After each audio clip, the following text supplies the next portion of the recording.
guys. Thanks so much for joining for Craft With Me class on Friday. We are going to be working on the French, French Country Journal. I've decided it's French Country, I guess. I don't know. I have two that are French Country and one that is French Farmhouse. So I have three. We will be making ephemera, and the first item on today's chore list is to sort through my pre-made ephemera boxes and pull out things that can fit into these three journals, and then we will make more ephemera. Anything else that you guys want me to do, we can talk about that as we go. I have a couple quick announcements. First of all, thank you all for joining me.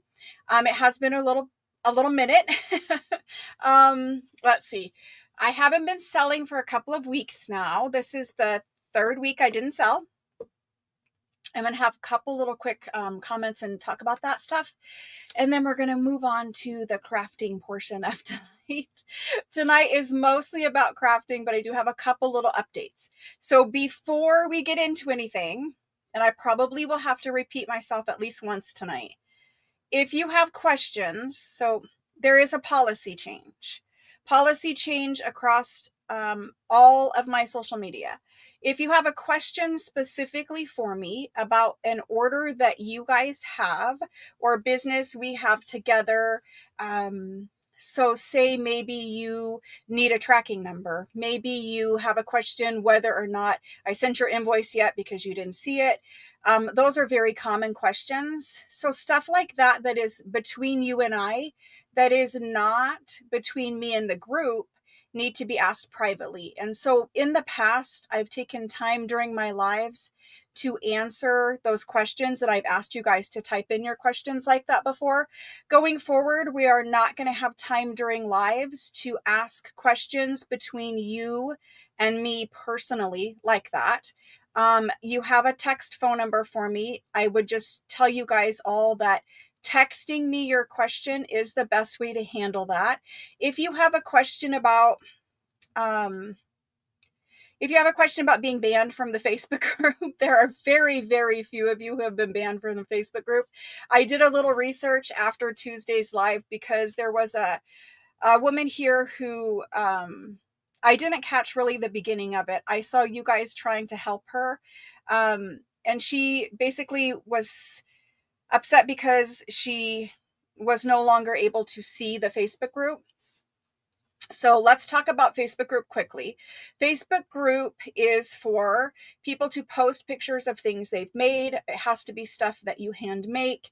There isn't any linking, like you can't link your YouTube or anything like that. I tried that in the very beginning. I've tried both ways. I've had where we had, you guys could just link your own YouTube and advertise your YouTube stuff. And then I've had where it was a special post and you could put your YouTube thing, advertisements for your YouTubes in the special post. Basically, it got to a point where it didn't matter what I did. There were so many people that didn't care about the rules doing that. It was just easier to move the group to a no rules that said you can't do that at all. You can't post links at all in the Facebook group. And so basically that's where we have moved to. There's no selling within the group and no posting your links within the group, either your links, advertising somebody else's shop name, links to them. There are certain companies that if you just type their name, you're just saying, hey, I found this craft paper and I'm using this to make my tags. You're not really linking them, but just typing their name. Because they are such a large company, their name typed out is a link. It'll show up in blue if it is a link. So there's lots of things that happen that are different in Facebook than that, different than YouTube. And so we don't have legal rights to use certain companies' names. And because I'm not just a regular, my Facebook account is not a personal Facebook account. It is a business Facebook account. I don't have the legal right to be list, I'm going to put this as easy as I can. I don't have the legal right to, on my business page, talk about other businesses, either linking their products, which you would think would be helpful to them. But sometimes the conversations, because I don't have control over the conversation in Facebook, right? You guys can post something, and if you post it and maybe you love the product, but maybe other people jump on the Facebook and in the post and they're saying they hate it and it's terrible, that puts me as the business owner into a kind of a predicament where if the company cared or saw it, I might be in trouble for some of that stuff. Sometimes you guys are posting things that, while you made this beautiful Disney journal, it is considered copyright infringement by Disney. So there's many different reasons why policies are put in place. Basically, I could not get everyone in the group to mind the rules. And so that's why we've gone away from having you guys be able to sell directly into the Facebook group. And also, I've had to, again, take away the ability to put links into the Facebook group just because, again, I couldn't get everyone to behave and mind the rules. And there's just, I mean, all of you guys here, I know you, and I know that you're not trying to bend the rules, but the problem is the Facebook group is public. And while we have a small group here that comes to lives, there is a much larger group in that Facebook group. And every day, you've seen the Monday posts where it's, welcome to all the new members. You see how long the new member list is every single week. I don't know all of those people, and I can't reach out to each one of them as they break rules and explain and go back and forth. And it doesn't, it doesn't matter. Even if I tried to reach out to them and say, here's the rule that you broke, just refrain from doing it, or here's how you could tweak your post. If I took the time, which it would be an enormous amount of my time to do that, I can tell you, because I used to do it, 9 times out of 10, the person will attack you and say that you're this or you're that. It just doesn't go well. It's just honestly a better experience for everyone if we just say it's not a good fit for my group and for this person, and they can move on to find a different group that is a good fit for them, and we can move on with a group that is full of members that obey the rules. And so that's kind of the Facebook group situation. I'm discussing this because if you were not here on Tuesday and you didn't watch the video from Tuesday, again, there was a woman who was posting during my live that she was unhappy about the Facebook group situation. She had made a post. The post was removed because, well, it was denied. And then she was removed from being a member because the post violated the rules. Again, I will say it, I don't have time to interact with every single person who posts something that is against the rules, to explain and go over, and it never goes well. They always want to argue. They always want to say, oh, well, it should be allowed because of X, Y, and Z. And again, I don't have time for the back and forth. What I really wanted when I created the group was just a group where you could share what you made. And we could all support each other in that. I do try very hard not to post very much of my own content in there. So I do a video, for the 365, I've done all those videos. I very rarely will post what I've made in my own Facebook group, just to make the group more about what you guys are making and what you guys are doing. I have social media platforms where I'm doing my own, here's what I made, this kind of thing. I didn't want my Facebook group to be full of just my stuff, my stuff, my stuff. I really wanted it to be where we all could see what everyone else was making, right? And so I wanted to have a place where I could see all of your makes to support you guys too. So anyway, that is why I don't post very much of my own content in my own Facebook group. Now, if you're sitting there and you're saying, I see your stuff all the time, I do post a link and a post to the Tuesday and Thursday live sale. I usually will post the Friday crafting class in there. I haven't done that this week. Sometimes I have time for it, sometimes I don't. But anyway, I just want it to be a friendly group where, and if you're not familiar with what happens, as if you've never had a Facebook group, Facebook is a very different animal. Lots of people are on Facebook for different purposes.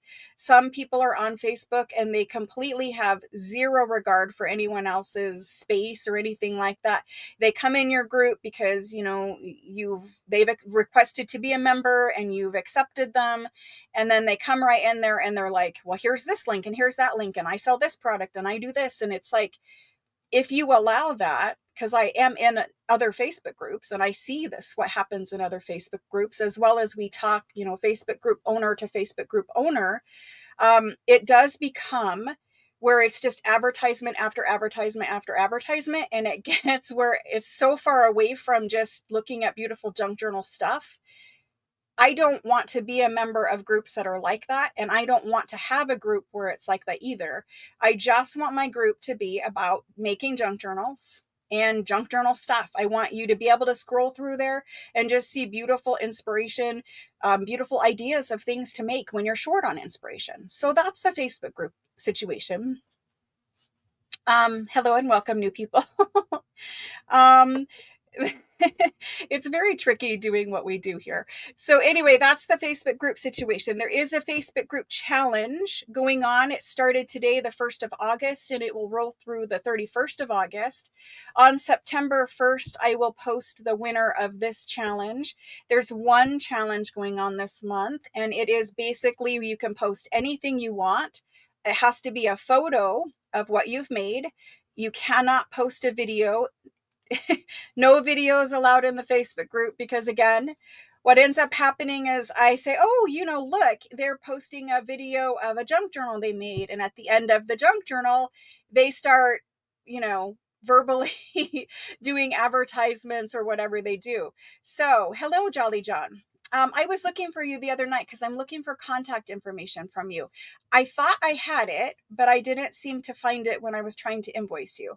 So if you don't mind reaching out to me again through text and let me know, just if you send me one message, I'll be able to find it here. But anyway, so no videos in the Facebook group because it can turn into a whole different thing. Plus, during the video, they might play copyrighted music. They might show a picture of something. Their husband might walk in and say a swear word or whatever. Their wife may, who knows, right? It's just, you have to have the time to sit there and watch the full length of the video and then think of all the 100 reasons why Facebook can remove your group from existing on Facebook because of something someone else posted in a video in your Facebook group. I don't want all of my hard work and your hard work to go down the drain because Facebook finds a problem with one single thing in somebody's video. So anyway, we're just going to do picture posts because they're easier to look at and instantly know, yes, this is someone who's just showing a picture of a tag they made versus this is someone who's trying to, you know, play a porno in the background of their junk journal flip through. That happened the other day. Somebody posted a little short, a short video, and it's looking all seeming and cute, you know, like just so innocent looking, but in the background, I believe it is intentional. It is playing something which you can see on the TV in the background and you can hear it. And it's just a problem that happens in group world where people like to post whatever obscene things they can. So anyway, there's a million things you have to think about as a group owner. And I like the fact that you guys are respectful of me trying to keep our group safe, trying to keep our group friendly and happy and just for junk journals and not for all the other things that people sell and try to do and all that kind of stuff. There are other groups out there in existence where if you're looking for something that my group does not offer, there's other groups out there. And most of us are in more than one group anyway. There's nothing wrong with being in more than one group. It's actually great because some days there's more inspiration in one group than the other. I think we all can get along and coincide together without issues. Most group owners are friendly with other group owners. It's not like we're like, well, this is mine. It's not that way at all, nor should it be. I'm just saying. So that's groups. Anyway, we're getting back to we did the challenge. The challenge is posted in there. You just post a picture of what you've made. And as long as it is something having to do with junk journals that you can put on or inside or a junk journal itself, it qualifies. The only thing that if you want to post a picture of a quilt you made, by all means do it. But for the challenge entries, it does have to be junk journal related. I'm not a quilting group. I don't do quilting here, but you know, some of you guys who make junk journals do quilt. If it's a quilted junk journal cover, of course it's for junk journals. But, you know, I'm just saying for the challenge, let's stick to junk journals. I would prefer if we stuck to junk journal stuff in the group, but, you know, again. Okay. Thank you, John. Thank you. Thank you.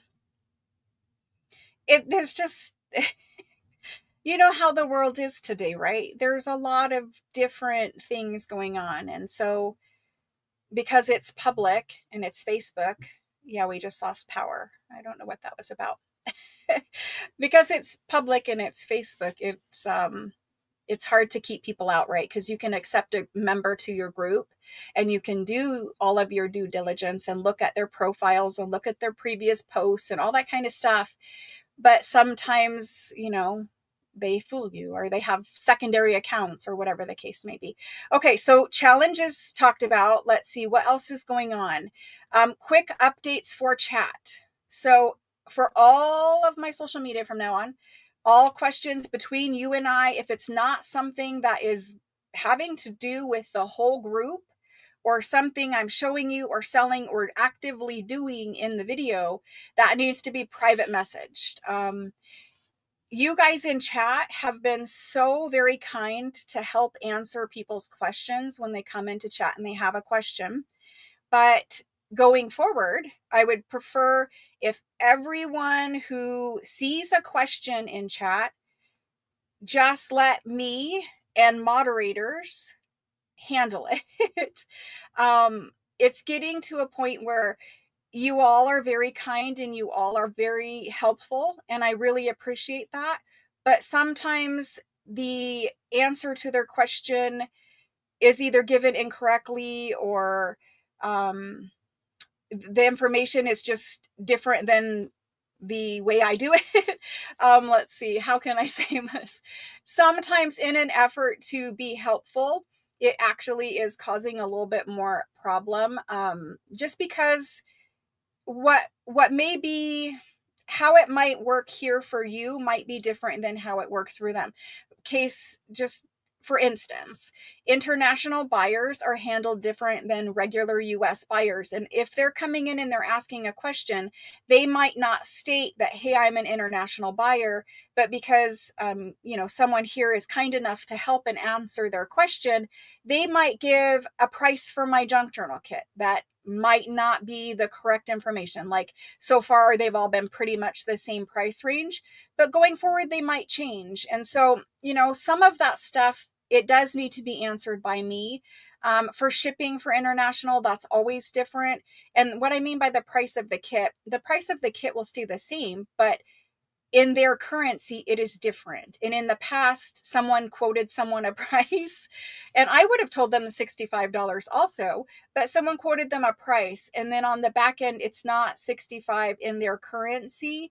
And so they were upset because it was more money than they thought. And ultimately, it was no big deal. We could just cancel their purchase. But they felt like I was asking for more money than what chat said it was. And it was like, well, chat's trying to help, but chat doesn't really know. You know what I mean? So going forward, you're going to text me your personal questions, between you and I, order pertaining to orders, that kind of thing. If it's pertaining to Facebook, you can still text me. All messages to me need to be texted. All questions need to be texted to me. If there is a question that pops in chat, because there will be new people, and there will be people on Tuesday that did not hear me say this. And so there is going to be questions coming into chat. And what I would like you guys to do, if you don't mind, just refer them to text me. The phone number for texting me is in the description box. The phone number for texting me is pinned at the top of the chat. Just politely tell the people to text me their question, to text me for more information. Basically, just defer all questions to me so that I can give them the most up-to-date information possible. Hopefully that makes sense to everyone. It is less work on you guys, and you guys are not, you were never supposed to be handling that workload. We are going to have moderation on the channel. It's being worked out presently. But when we do get moderators, the moderators will have a blue wrench next to their name. They will be able to handle whatever questions appear into chat, and they will handle them appropriately and direct me to anything that I need to answer personally. So hopefully going forward, you guys don't have to wear that hat. You can just sit back, you can relax, you can enjoy chatting with people and not have to answer so many questions. I know a problem that we do have is people asking the same question over and over and over again. And you will see as I come back, when I do come back to having live sales, things will be handled a little bit differently. We will get straight to having live sales, multiple question after question after question. It's not going to be, I'm not going to take time to answer and answer and answer. We'll just have the people who the people who can receive the information will receive the information. What I mean by that is sometimes you can tell them 2 or 3 or 4 times. If they don't get it, unfortunately, the information is out there and they're, what do they say? You can't lead a horse to water. So at some point we just have to move on, right? So that's kind of where we're going with that. There is much more changes happening here. And as we make those changes, you guys will see them, and hopefully more of the changes and the reasons why the changes were made make more sense as we get to them. So still shipping changes and all that kind of stuff to be talked about when we do come back to having a live sale. And the reason why I'm not like spilling it all now is because I will have to take the time to say it over and over and over again anyway. So anyway, we'll just save that for another day. So hopefully that all makes sense to you guys. And we can get into crafting now. So it's Friday. I'm excited it's Friday. Tomorrow I get a couple of hours off in the afternoon to go and take care of some things. And then on Sunday, I will be filming 365 videos again. So Monday morning at 4 a.m. my time, which is 7 a.m. Eastern time, 365 videos will resume, and you'll have as many as I can get done and filmed in one day. I'm aiming for 7. If I only get 5, then there will only be 5. Videos get watched a lot less on the weekends anyway. So if I get 5, I get 5. And I will be happy with that because it's still a 16-hour filming day. So just look for videos on Monday morning, unless my daughter goes into labor, which, it's still pretty early. She's really only, and I asked her, because we talked last night, and I asked her exactly how much longer, because I remembered it being towards the end of August, and she's telling me 3.5 weeks, which is towards the end of August. But anyway, we're 3.5 weeks away. When my grandson arrives, he will be a very large baby. She went and had the final ultrasound, and he is already 6 pounds, 14 ounces with 3.5 weeks to go. For those of you that don't remember or, aren't aware, the last 4 weeks of your pregnancy, your baby should grow roughly about 1 pound a week. So that's 3.5 more pounds on top of 614. So there is a potential for a quite large baby. Her husband was a quite large baby. My daughter was also a quite large baby, especially given my size. So her blood pressure has been good, but she has been very bad, and she has been doing way too much stuff. She went to have pregnancy photos taken, which was like an outdoor setting and a whole like hair makeup situation. And like the heat here, I'm in Arizona, if you didn't know, and so is my daughter. She's about 1.5 hours from me. The heat here is absolutely horrible this time of year. There's an excessive heat warning every single day. And so because it was an outdoor photo shoot with, hours of hair and makeup and then hours of shooting, I was kind of upset about it. But the photos are beautiful. And I guess it was like a once in a lifetime. I mean, she'll have other children, hopefully, but once in a pregnancy. It's her first baby, right? So once in a lifetime opportunity to get those pictures taken. So I understand why she did. The pictures are beautiful. They were kind of like the sun setting behind her, and she was wearing a big blue flowy ball gown that had the wind blowing the back of it up. It was so beautiful. So beautiful. And then you know how I think Demi Moore was the person who took like the pregnancy photo and it was like her naked or whatever. These were not like that. Nothing like that. They were very tasteful with the big flowy blue gown because, you know, he's a boy, so blue. Anyway, so that's the update with my daughter. She's doing great. We're just hanging in there for 3.5 more weeks or so. And she is so beautiful, so far much more beautiful than I am. Everyone says we look like, but she, wow, goodness, don't know where she got it from. Not from here, obviously. Okay, so we're gonna move on to crafting. You guys just finished dinner. What did you have for dinner tonight? That's a good jumping off point for conversation while I flip the camera down. What did you guys have for dinner tonight? A baby yesterday? Congratulations. Awesome. 8 pounds 9. Yeah. My daughter was 813, but I was only 128 when I went to the hospital to have her and left the hospital at 103. So somehow 813 plus whatever equal 25. I don't know how, but it did. Anyway, we're going to get going. Chili dogs, pizza and wine. Ooh, very nice. Very nice. No dinner yet. Chinese pot roast, making you all hungry. Onion rings and wine. Wow. Wow. I'm loving the junk food Friday. Oh my gosh. We did 3D ultrasounds. Yes. I think that's all they do here anymore. Yep. Okay. Let's do it. I see lots of other BLTs. Lots of, we haven't had dinner because it is 4:30. So let's go ahead and switch this camera around. There we go. Okay. So first things first, I received a wonderful happy mail. Oops, sorry. I need to move that off of the microphone. So sorry. So sorry.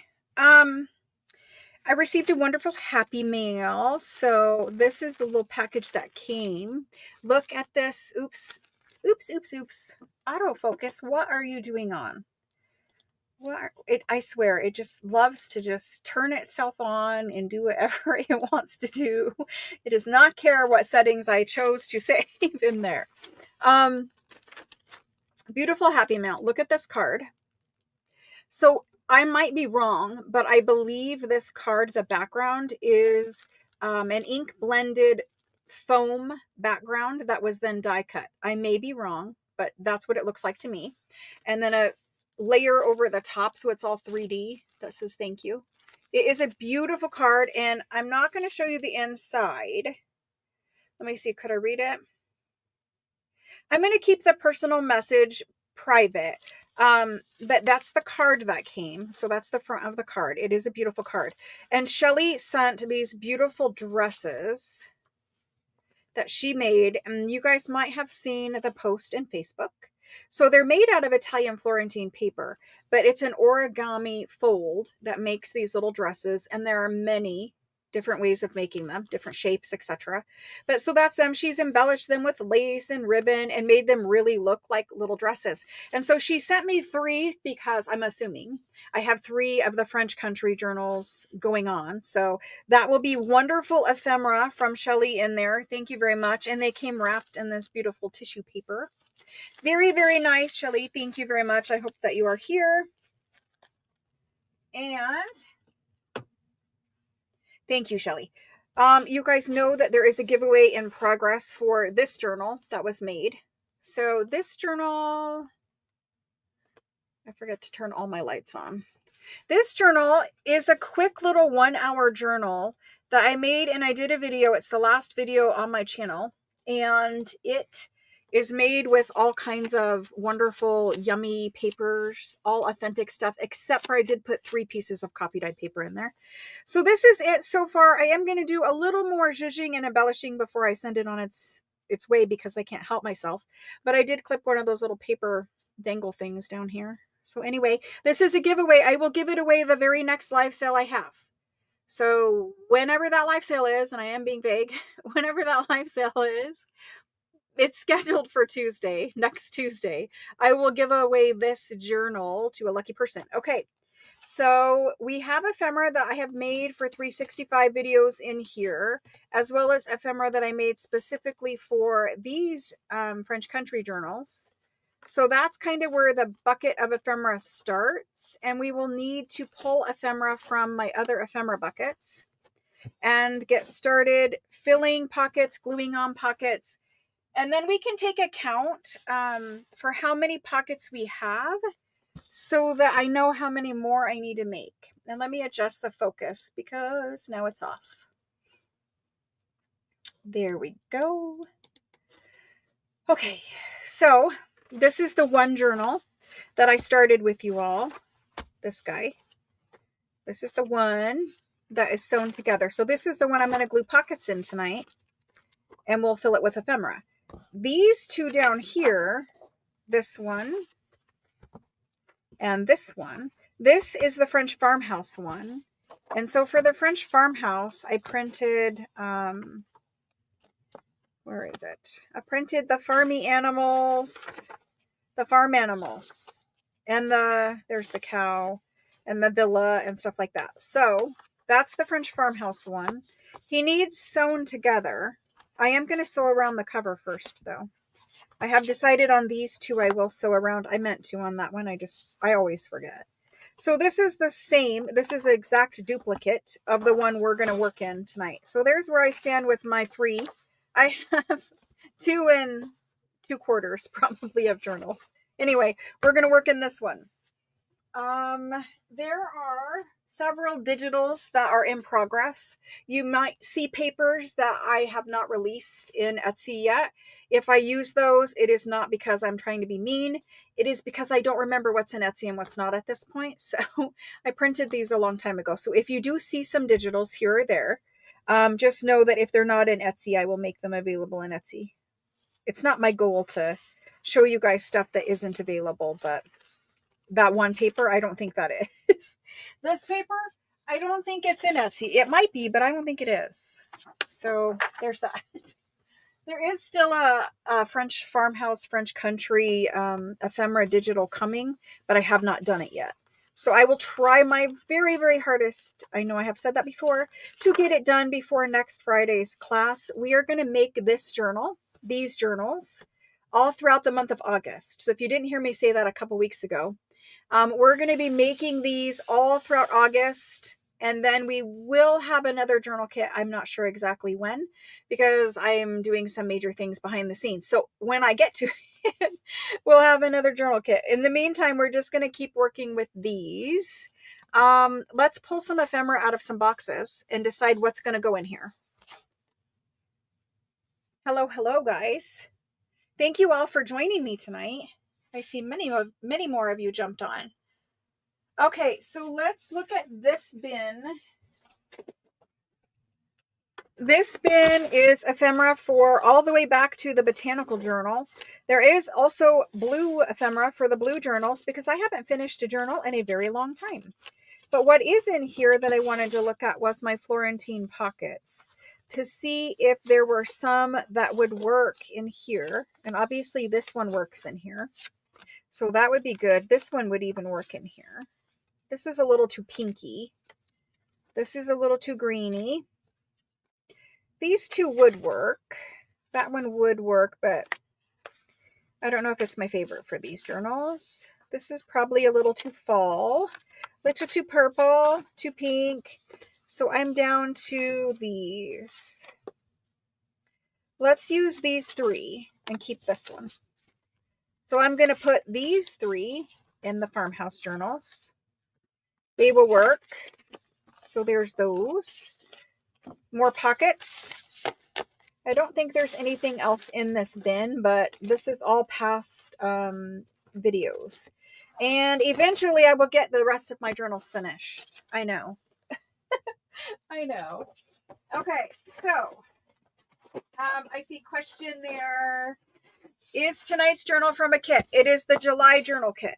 This is the journal from the July journal kit. There is still a handful of those available, and we're just working through it through August. Okay, so then we get into these. There's some paper clips in here that I made, and I would like to use the paper clips. So I'm going to keep this bag so that we can find some paper clips. This is the box I'm looking at. This is an old Priority Mail box that I got a package off of eBay in, and I cut the top off of it, and I cut the sides down, and I just used it because it's the right size for an ephemera box. So if I ever send you one of these boxes, just cut the top off, and then it makes a nice ephemera box. Now, obviously, I've got, just stuff crammed everywhere at this point, if I'm honest with you all. But this is ephemera in here. And we need to see if any of this, which is a huge fat box of it, can be used in these journals, or if it's better for like another journal I have already in progress, or whatever the case may be. There's a bunch of these tags. There's just a bunch. It's literally falling everywhere. So we have these that are undecorated. I know these were for the fairy journals. I will save them for that. This probably could be in here as a little journal card. There's these super basic little tags. I'm going to leave these. We could use 3, but I don't know which size yet. We could use 3. Should I just pick a random amount of sizes? Let's use that guy. And let's use that guy. And let's use this guy. So there's a random amount of sizes of those. Okay. So we have 3, 1 for each journal. I won't ever put 2 pieces that are exactly the same kind of stuff in the same journal. I do like to keep the ephemera different enough. I should be sorting this for every journal. These, you got one of these blue tags in the junk journal kit for July. So here's 3 that are already decorated. I'm going to use those because they're done. I think they were supposed to go in the fairy journal, which this is all fairy journal ephemera. Yep, I do have fairy journals still to make. I think we made these for the fairy journals, but they really could go in here. This guy could go in here too. So I might rob Peter to pay Paul, as they say, and make some, some of the other fairy journal ephemera go in these journals. I can't see what I'm grabbing at this point. There's those. Lacy pockets. We could use them, but I think they're probably better in another journal. This is all fairy journal stuff. This could go in here. It's sweet and cute.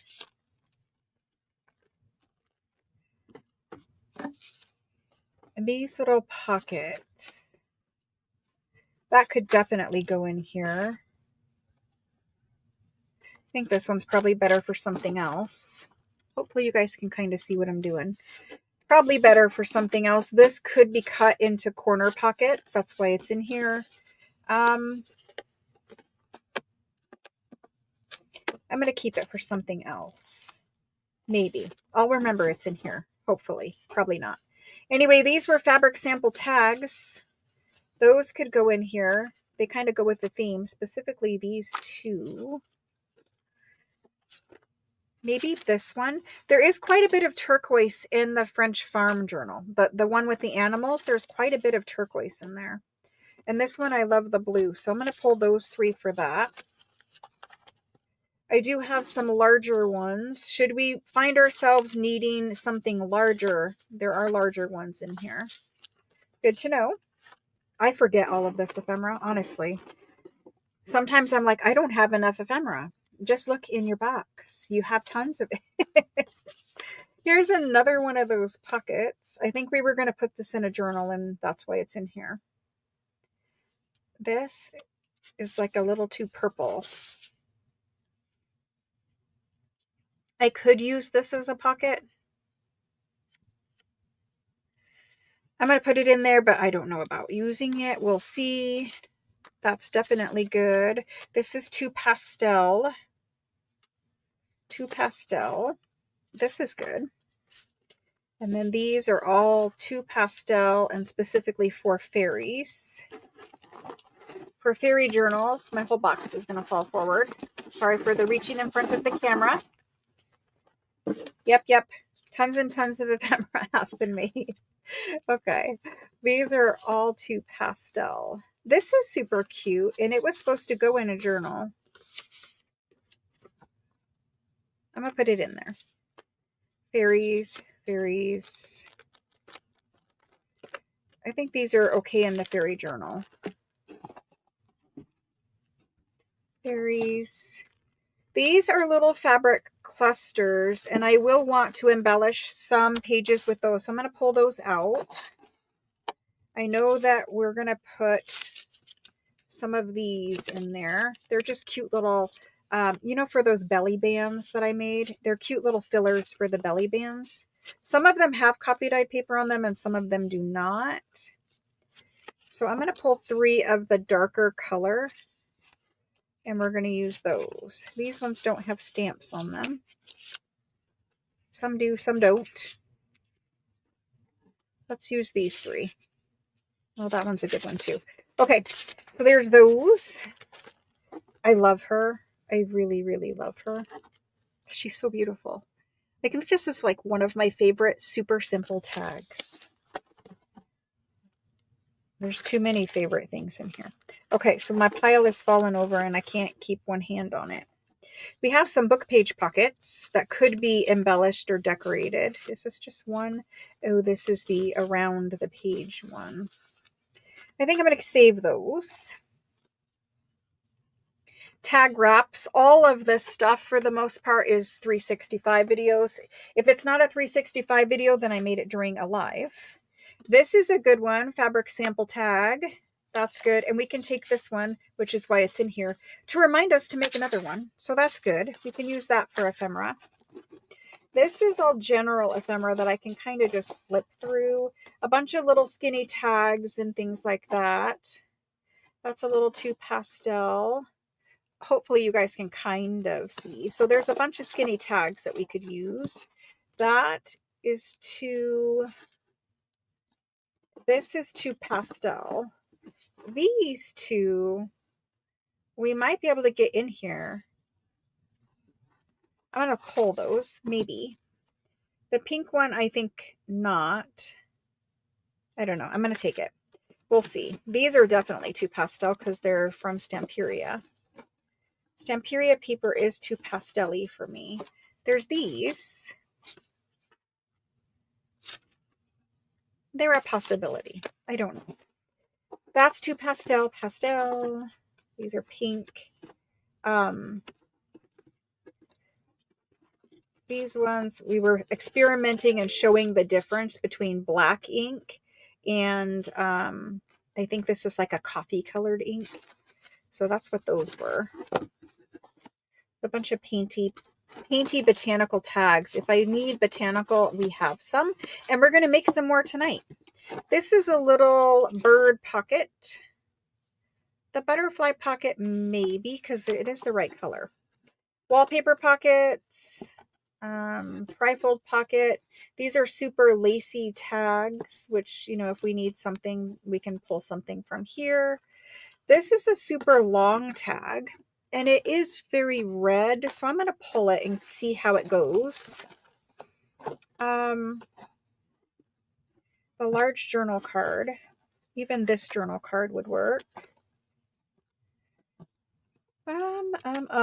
Lots and lots of things. I've got these bird journal cards where, they would be okay tucked in there. They're farmy enough or country enough.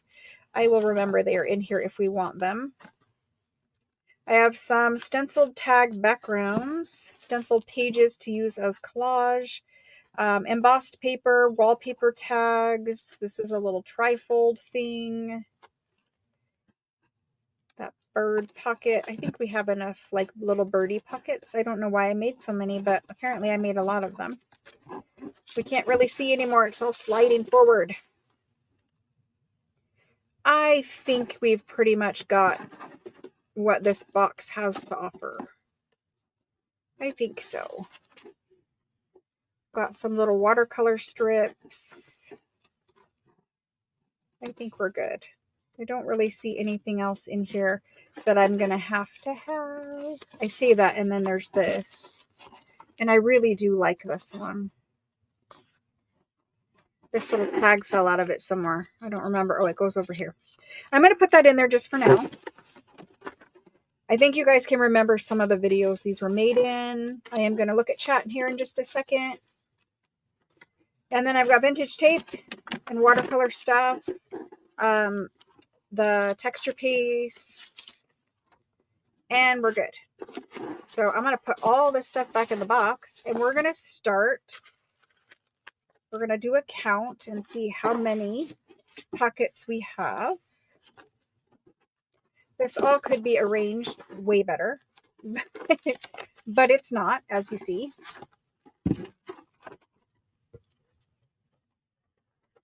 So I do try to keep things in size order, but for now I'm just trying to get it back in the box. She says as she starts to sort it. Okay. There's that. There's that stuff that needs to be shoved in there. And let's see what we got. Okay, we have a pile. That's very nice. It's very nice to add to our basket. So we got lots and lots of things. Getting caught up on something. There's that. So that whole basket minus the one journal that's in there is good for ephemera. Let's see what else we have quick. This ephemera that's in here, in the back part of this is all blue. The very first journal kit thing we did this year, I think, is the blue French one, and that's all ephemera for that. There's some blank bases in here, some collage bases and stuff like that in here, some packaging that needs transformed, stuff for botanical journal. These are pages that are made. That's super cute, and that could go in here. We have so much bird things. I don't know why we have so much bird things, but we do. Everybody likes to make bird things. Okay, so I think this is mostly like shabby chic stuff. Okie doke. One more tray to show you. This. Sometimes I have small bits of ephemera and I just pile it on these trays. And so in here, I have a lot of clusters made out of different things. Clusters, mushroom clusters. So these ones need to make their way into journals. I don't know. I mean, here's a milk cap, but it's a little Tim Holtzy. I love the green one. That one would look super cute, but it's green. Large clusters. Some shabby clusters. Green again. Okay, so there's a bunch of clusters. More. I might end up using this. That one can stay.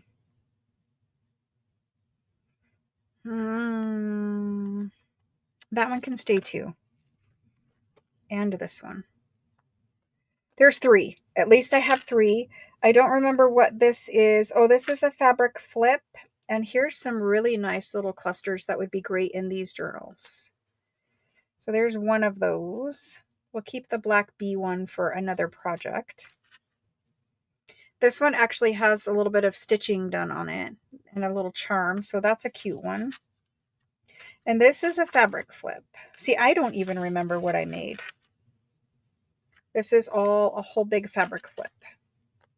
And this would be beautiful in one of these journals. It's absolutely, I think this was supposed to get like sewn or pinned there or something. Oh, I was going to pin it with a charm. Okay, well, this would be really cute in one of these journals. So let's try to find a home for these three things. I'm glad I looked on here because I wasn't planning on it. All right, so clusters go there. Then we have the little slide charm things with the pressed flowers.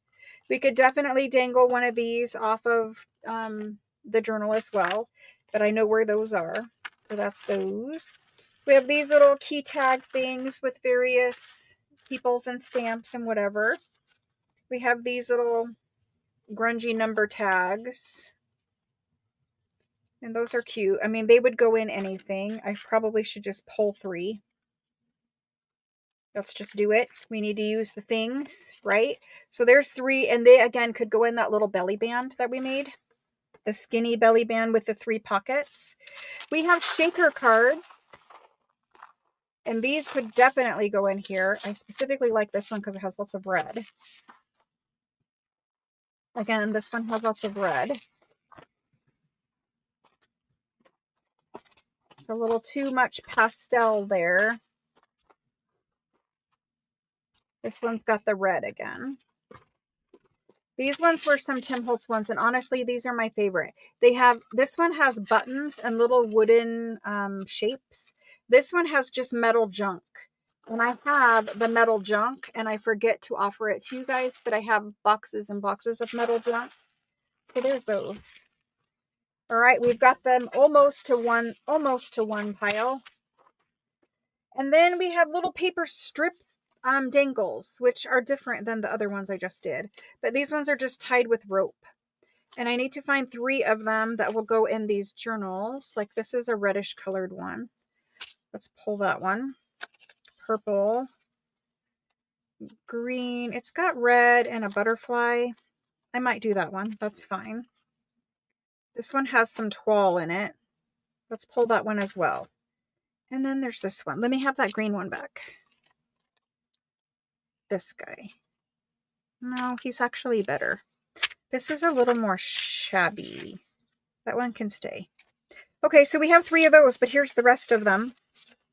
And they're all tied with little bits of string. So there's that. That's that tray. How do you guys like reliving memory lane? For those of you that have been here a long time, we've got lots and lots of ephemera. Okay, so there's that. Let me find a place to put these trays.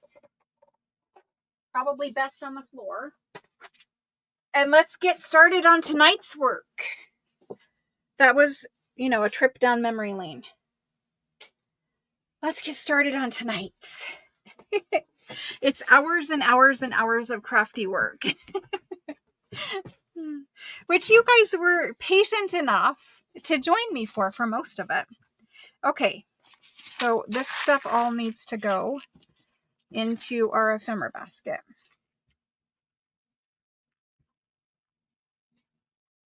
And these little clusters, I don't want to lose them.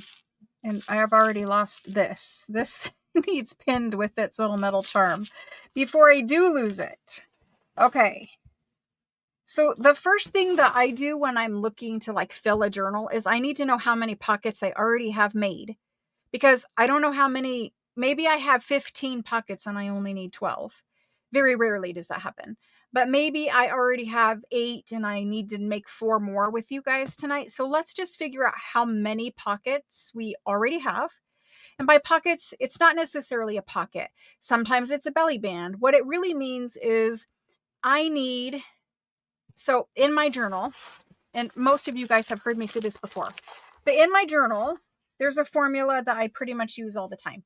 The formula is, like I said, about 15 pages when we made the signature, about 15 of the thicker 8.5 by 11 pages. That includes the copy dyed pages, whatever.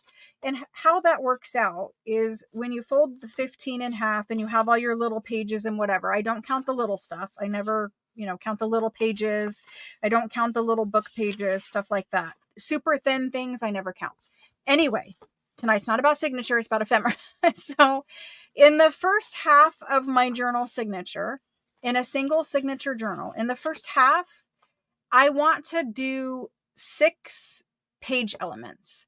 So 6 pockets, or 5 pockets in a belly band, or 5 pockets in a tuck, or 3 pockets and 2 tucks and 1 belly band, whatever the case may be. I want 6 decorative elements that pretty much decorate a page in the first part of the first half of the signature. And then I want 6 in the back.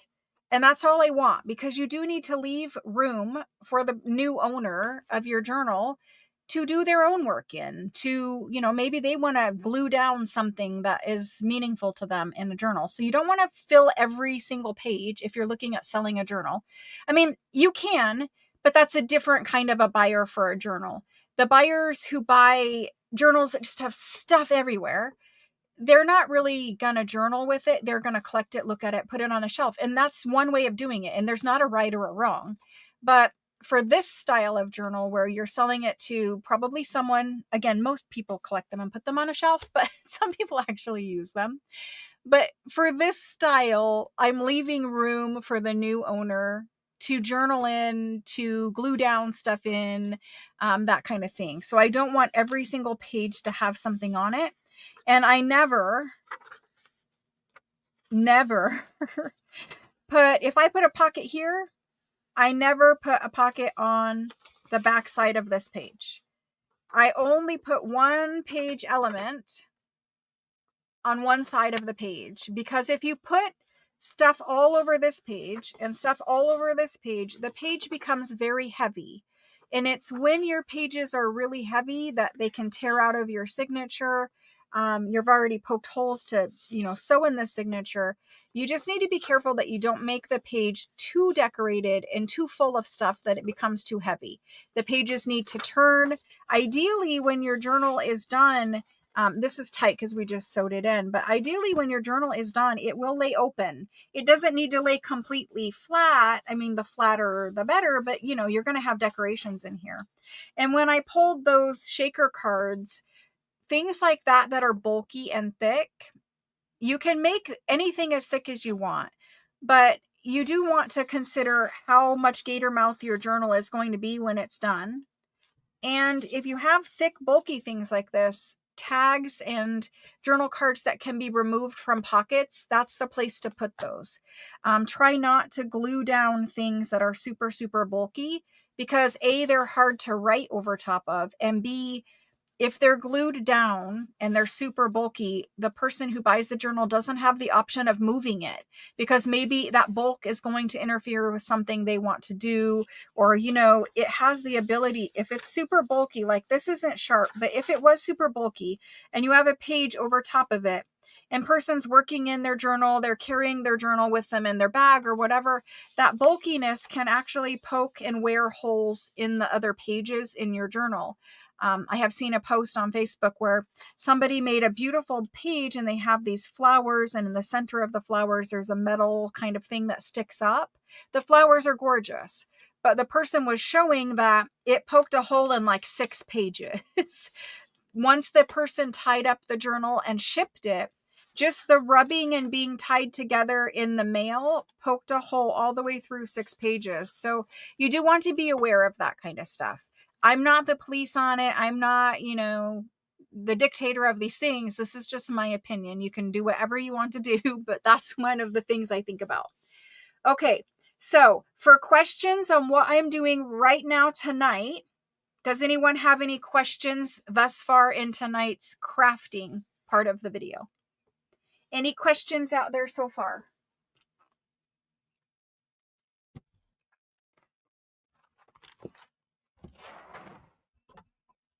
I'm gonna get this guy out of here because he's hogging the bin. Let's count up how many pockets we have. So I don't think there was any pockets over here. There's not. There's decorative stuff, but there's not pockets. So this guy, he can be stuck in a pocket. He could be paper clipped in if you wanted to paper clip him, but he's not. I mean, he has pockets all over him. He is a pocket. He's kind of like, you could clip him on a page to use as a decorative element, or you could stick him in a pocket. So for right now, I'm not going to count him, even though we could use him for this purpose. I'm just looking for pockets that are absolutely 100% pockets. And that's what I'm going to count. So this is all stuff that goes in a pocket. These are definitely things that you would glue down on a page. They don't, you could stick it in a pocket, but these are, I'm going to glue them down on a page. So these go into, you're gluing it down to a page category. And I guess that's what we'll use as the rule. If we're gluing it to a page, it's going on this side. Again, these go in pockets. This gets glued down to a page, and we might make 2 more because these are easy and I do love them. So there's that. These go in pockets. This is a pocket. That's a journal card. This is a pocket. So gluing it to a page. It's super hot here. Okay, so this is a pocket with something in it. This is a pocket. This gets glued to a page as a decoration, but it's not in the same category. It's over here. That was a weird little doily. And I say it's weird because this one is not 100% perfect. But you can just take a doily and make it into like a little rosette. These go in a pocket. These go in a pocket. This could be made into a pocket. Do I want this as a pocket? I think I do. Because we have lots of things to stick inside of pockets. These are all pockets. Okay, so there's that part sorted. Now let's sort the rest of this bin. Some of this is just stuff I made in 365 videos, and it's not going in. Like this one is not, I could put it in there. It's fine to put it in there, but I didn't make it with these journals in mind. So I'm going to keep it in here because I did make 3 for these journals. So these are the 2 that I made and this guy for these journals. So those go there. Again, these are stuff that I would stick in a pocket. Stuff I would stick in a pocket. This guy, he gets glued down or paper clipped on a page. So there's him. There's another one for the blue one. So there's that guy. I'm not going to use the pink.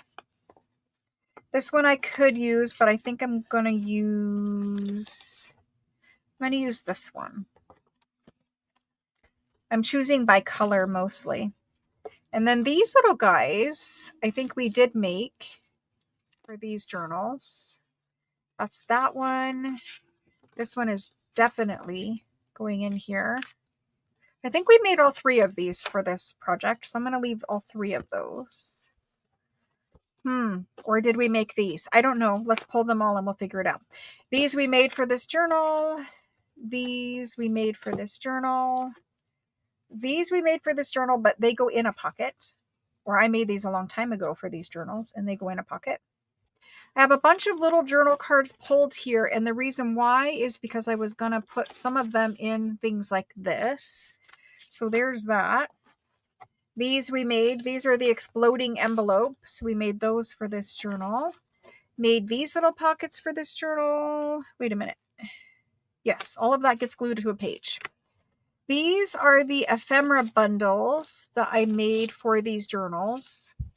And I think these are just going to get clipped to a page because you can't really glue them down because they are ephemera. So these go in the filling a pocket section. I don't really need to take them out. I guess we can leave them in. They just go here. These go in a pocket. Again, you could clip it on a page or whatever, but they're going to go in a pocket. These guys are journal cards. Somebody was looking for the video for this. it was literally just me taking a glue stick, and I did one where I covered the whole journal card. And then I did one where I just put glue sticks some places and then stuck the napkin down to whatever would stick and rubbed off the excess or pulled off the excess. And that's how that was made. It's just glue stick and napkin. These were made for the journal, but they go in a pocket. These clip on a page. So for sure, these clip on a page. I'm going to put them over here. Do I have anything else that I for sure said clip on a page? No. Okay. Then there were these, and these are pockets. These are and I have the tags that go back there behind them. I've kind of already separated them into sets. So these are definitely pockets, and they go over here. Awesome. I'm trying to keep it from falling over. These are tags. They will go in large pockets. And then I have some undecorated ephemera. This undecorated ephemera is what I'm looking for to start with when we craft tonight. We're getting organized right now. We're going to get to it. Okay, let's fill up this basket with this stuff now. Kind of, sort of. All of that can go inside of, what are these? Oh, the little thingies. Okay. We will need some of these for the front of the journal, more than likely. The little tag charms that I made. Okay. So this is what I'm going to use for some pocket bases. So some of this will get turned into pocket bases and decorated tonight. Some will leave as journal cards and tags, obviously, because of the shape. But we're going to make that first thing after we figure out this. These are decorations, paper clips and clusters, which we already pulled some. Usually I put more than one cluster in a journal. So we need to count now. So we've pulled them all. We've separated them all. This is the process that I use for every journal that I make. It's the same process. The ephemera changes. What I made changes, right? I might make one Z pocket for a journal, and then the next journal I make something else.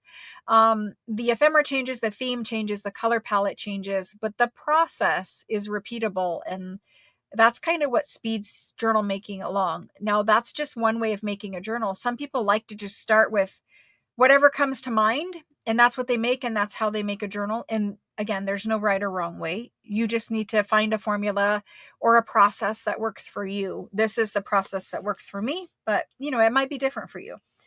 Okay, moving on. The red ladies.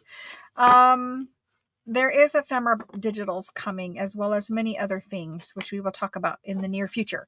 But this is one element. So one of those. This is a maybe. It doesn't have to, but I kind of think it does. So the problem is I always overstuff my journals because I love making ephemera. You see, I have a lot of ephemera, so I always make them very fat. But keep in mind, you can remove whatever you want to remove. And I do clip in a lot of ephemera, so you can unclip things and take it out if a fat journal is not what you're looking for. But that's one. This is two, so I'm counting elements. Two. These have to be glued down. That's 3. These are the belly bands I'm using. That's 4. These are a maybe. I mean, I'm going to use them probably, but they don't have to go in this journal. So that's 4. This is 5.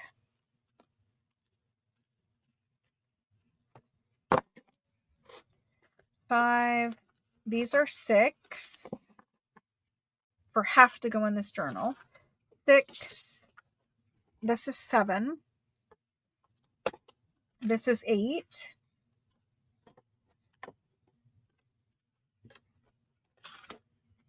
And for these things that are like one-offs, I don't have 3 of each of these.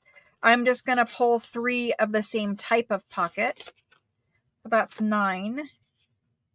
I think I want to make more of these. So that would be 10. This would be 11. These 3 could be 12. And then I have some things that don't have to go in this journal, but probably will end up in here. And so I have more than enough page decorations as it stands. However, I know that one of my favorite pockets for putting in a journal is a pocket that's just like this.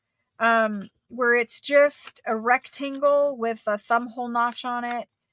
And it's just a really nice pocket because from there you can fit so much in. Like across the bottom of a page, you can make this as wide as your page, and then it's just a big, huge pocket to stick a bunch of stuff in. So I do want to make a couple more, probably 3 more of this kind of pocket. And then I also noticed that throughout here, I'm not seeing a giant pocket.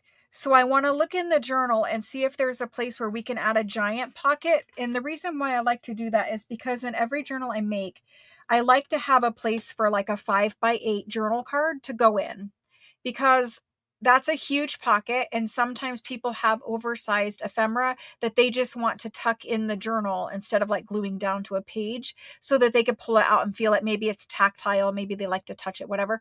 So I just like to give people a big pocket. Now they could obviously add a big pocket later if we don't get around to it, but I noticed that all of my pocket page elements, whatever, are kind of like, a certain size. And maybe it would be nice to give somebody a nice big pocket. So those 2 things are what I think we're going to focus on making for pockets. And then from there, we just need to place all of the pockets in this journal tonight. So one of each of the things will go in this journal tonight. And then I will save the other 2 of everything for the next 2 journals. So we're going to work on making some ephemera, just 3 of these basic pockets, something like this. It's not this exact, but we'll make 3 of this shape of pocket. And then we'll figure out where we can get 3, in this journal, just 1 big 5x8 journal card spot. And we might have one in here somewhere that's hiding, like something like this. It's going to go on a page and it'll hold 1, but I don't think the other 2, they're not really designed like that. So anyway, that's what we're going to make tonight for pockets. And we're going to place this stuff and glue it in. And then we might begin with filling ephemera. This is a page element. So anyway, we're going to make a few things. We need to make a couple more of these as well, because I don't have 3, I only have 1. So hopefully that explains that kind of process. Let's go ahead and make the couple pockets I know I need, and then we'll worry about placing the pockets within the journal. And then we'll glue those down, and then we'll fill them as much as we can, get that kind of stuff done in today's video. We have the whole month of August, so I don't feel like I need to be in a hurry. So here's my pocket pile, or page element pile. It's quite big. There's at least 12 elements for each of the 3 journals. So it's quite big pile. All right, let me find a place to stash that pile so that we have room to make some pockets.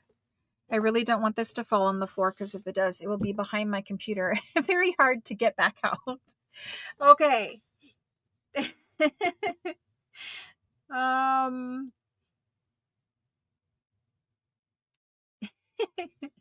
Okay. I see question in there. For someone who doesn't have a lot of pre-made ephemera, how do you decide what to make without being overwhelmed? Well, like I said, there's a formula for me. So I need, in a single signature journal, I need 12 page decoration elements, whether they're pockets or belly bands or tucks or whatever they are. I need 12 per journal. So you just need to decide, like, when you start making junk journals, if you're very new at this, you're going to make a bunch of different style of page elements. But before too long, some of them will become your go-tos, your favorites, where you know how to make them very quickly and easily. And because, you have to make 12 for every journal, there's some that you're going to just find easier. And then there's some things where they're going to be special projects where, you saw a cool video and you decided, I wanted to make this thing. And maybe you make one of them and it might not be something where, it took you 3 hours to make, so you don't want to make one for every journal you make, right? It's kind of a one-off thing. You did it, you tried it, you made one, you enjoyed it, but you are not going to make those for every single journal because it took however long that one took, right? So you need some items, some pockets or whatever that are quicker to make. And then a couple elements per journal that are a little special, like the exploding pockets. They took a long time. I probably will not be making them for every single journal. I will make them occasionally for a journal. It's good to know that. It's good to have that in your arsenal. But because of time, I don't want to make them for every journal. So some things that are more decorative and more, it took you way longer to make, and some things that are quick to make. The pockets we're making tonight are quick because I already have the super time consuming projects made because I made them in 365 videos or whatever the case may be. So just kind of balance, you have to balance your time. If you're making a journal to sell, you can spend a whole day making a pocket if you want to, for every page, if you want to. But you have to balance, creative burnout is real. And if you're going to make everything be decorated to the nines, you're probably going to get burned out on making a journal. You need to balance your time with easy, fun projects that are just, like a collage pocket. You're good to go, right? It's very simple. With something, okay, I saw a cool video. I wanted to make that. I made it. I had fun, but I'm not going to make it again kind of a thing. I don't know. You're going to find whatever works for you. Okay. Any other question I missed up there? I will be selling red French ladies. Oh, the ones that you're not seeing it in a digital yet. That's the Ephemera digital. And yes, they will be out there. The red French ladies will be out there. Sorry, I didn't know what red French ladies you guys were talking about. Yes, they're in the Ephemera digital. That's coming. I will make it available for sure before the next craft video we do. I will make the Ephemera digital before then. You made a pocket with laminated lace. Looks very nice. Beautiful. Love it. Hopefully you'll post a picture in the Facebook group. Miss any other questions? Questions. Oh, I see. I'm sorry. I missed your question. If you don't get your question answered, just ask it again in all caps. Usually I do pause and ask, is there questions, whatever. So don't be discouraged if I missed your question, because to look at what I'm doing is here, but to look at your questions is completely sideways. That's just the way the room is set up. There's not a monitor directly in front of my face. In the future there will be, but for now it's to the side. Okay, let's get making those pockets before we run out of time. I want to look and see in that, this stuff. Do I have any bases that are already ready to go? I know there are some bases in my other ephemera box. But these ones we kind of collaged with the color theme of this stuff. So these are obviously tags. Now I could cut them down and make them a pocket, but I do like the idea of them being tags, and I don't know if I'm going to need them yet or not. So let's leave them as tags for the time being. These could be pockets. That could be a pocket. That's a tag. And then I have a bunch of neutral, and I have that one. So I do have 4 bases, and I have a bunch of just neutral. Neutral is fine. We don't want every single thing in this journal red, white, and blue, but that's the color theme. So there's that. Let's pick out 3 of these and use them. And I'm going to use those 3 as pockets. So these were made from a collage masterboard. This was done on a live. And I'm just going to thumb hole notch these and turn these into pockets. And I think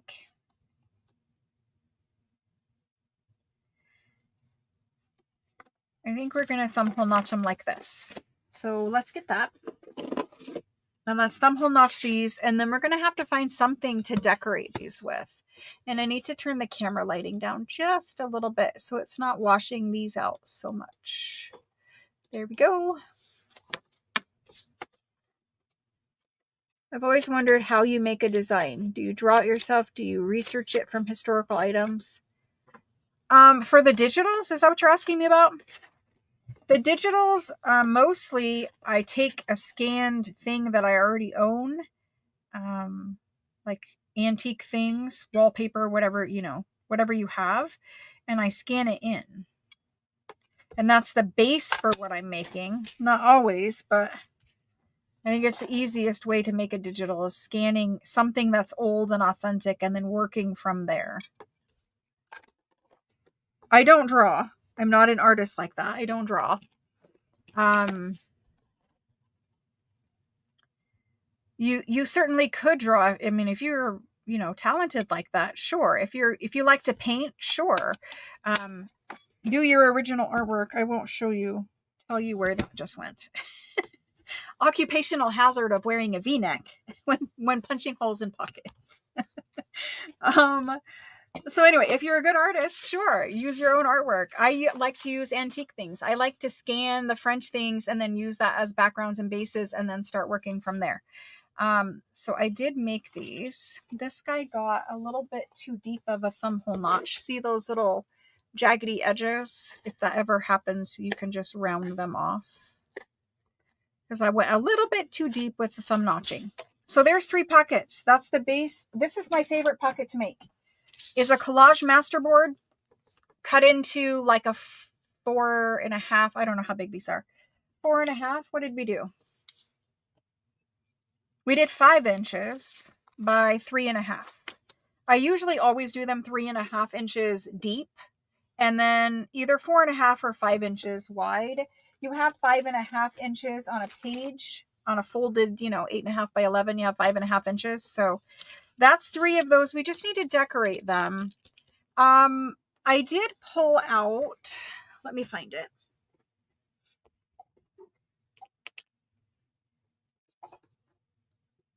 Let me see. Questions.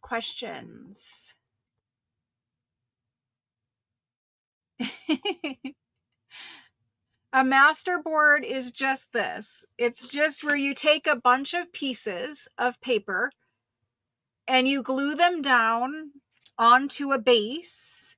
So for me, I use a 12 by 12 of coffee dyed cardstock and I cut up all of my little pieces of paper, or I use scraps from my scrap bin, and you just use a glue stick and you glue them down to cover your base. Once you have your base done, you cut your base up into tags or pockets or both of them, whatever shape you want. And that's a masterboard. A masterboard is basically a base of paper covered with smaller pieces of paper. And that's a masterboard. Okay. Any other question before I move on?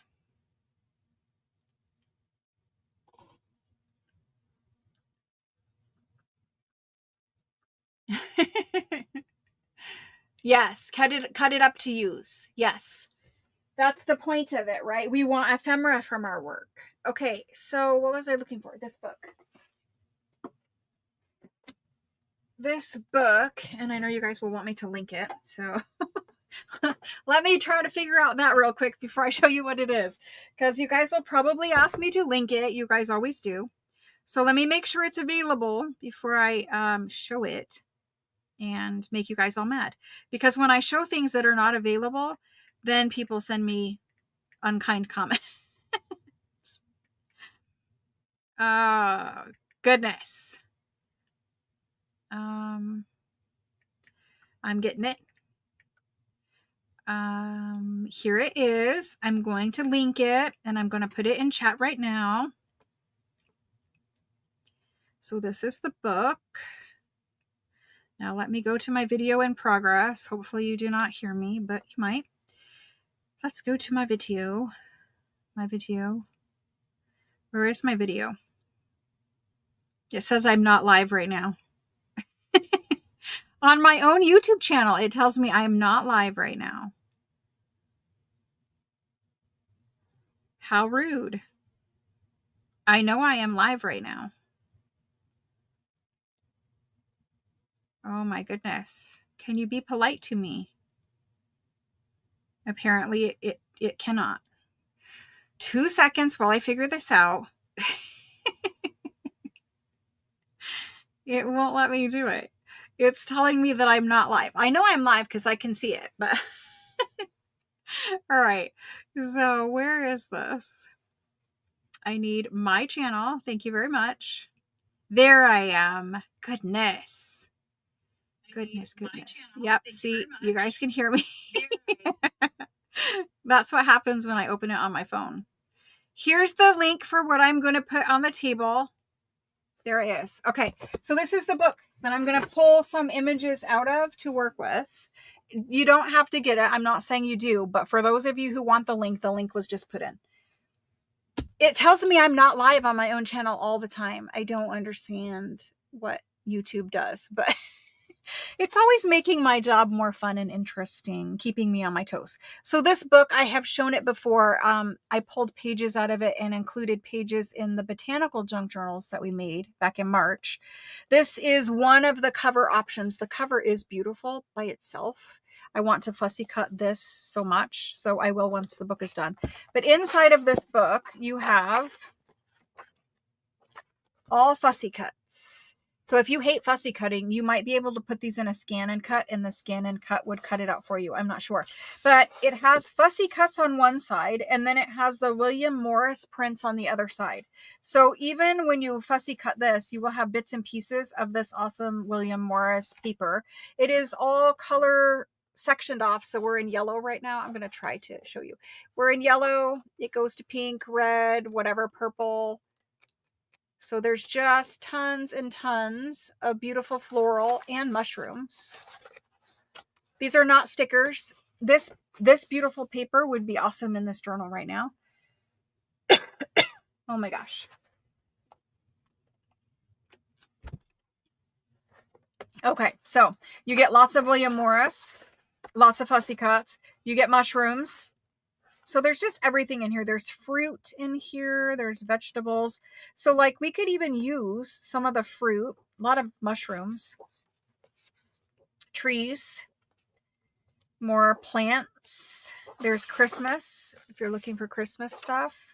Cactus, which I never really use cactus because I live in Arizona and I'm tired of seeing cactus. I don't have any trees and I miss trees, but we could use some of the fruit even because it is a French farmhouse journal. I might work some fruit into some of the decorations.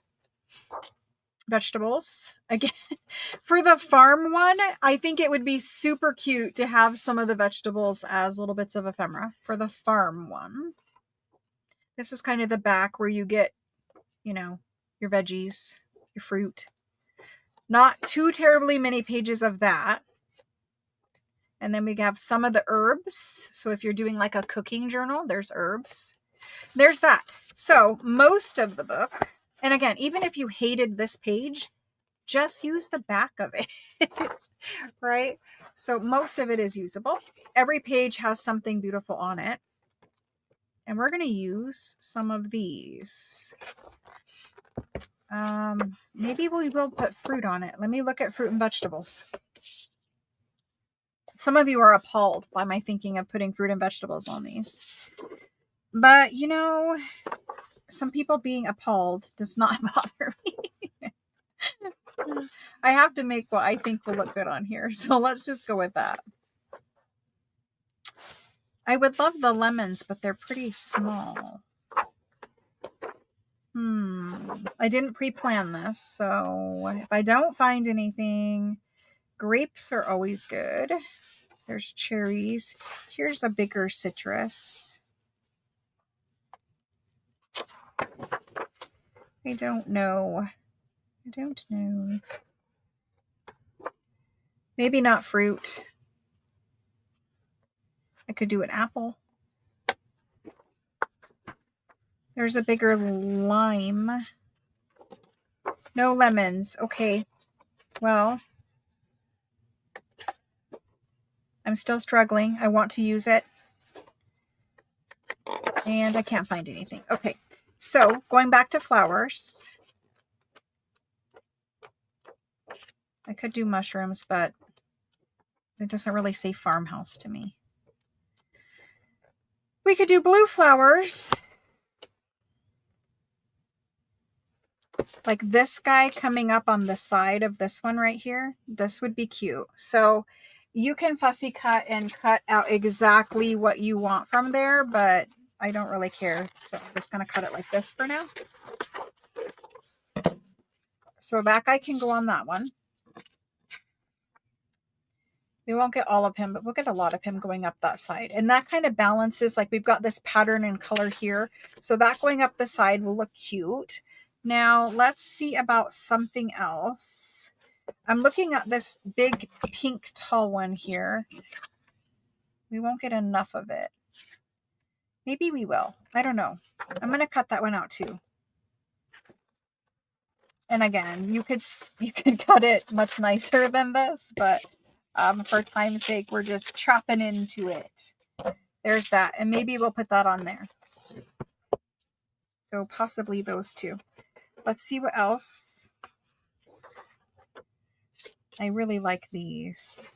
Let's do that so that I don't spend all day. But anyway, there's that. And again, these are not stickers, which I kind of like. Like, yes, there are sticker books. The sticker books are a little bit more expensive, and I think they have the same amount of flowers in them, and they are stickers. But what they don't have, and I'm really struggling to do this upside down and backwards, what they don't have is beautiful decorative paper on the back sides. I mean, they do, but I don't like the paper that's in those books. So again, that's that guy. And I think he's like $12.60 where I live. He might be priced differently in Amazon where you live, but he's $12.60 where I live. Let me put him up there. Let's get working with these. I am going to need to fussy cut those. Do I have any scissors in here for this purpose?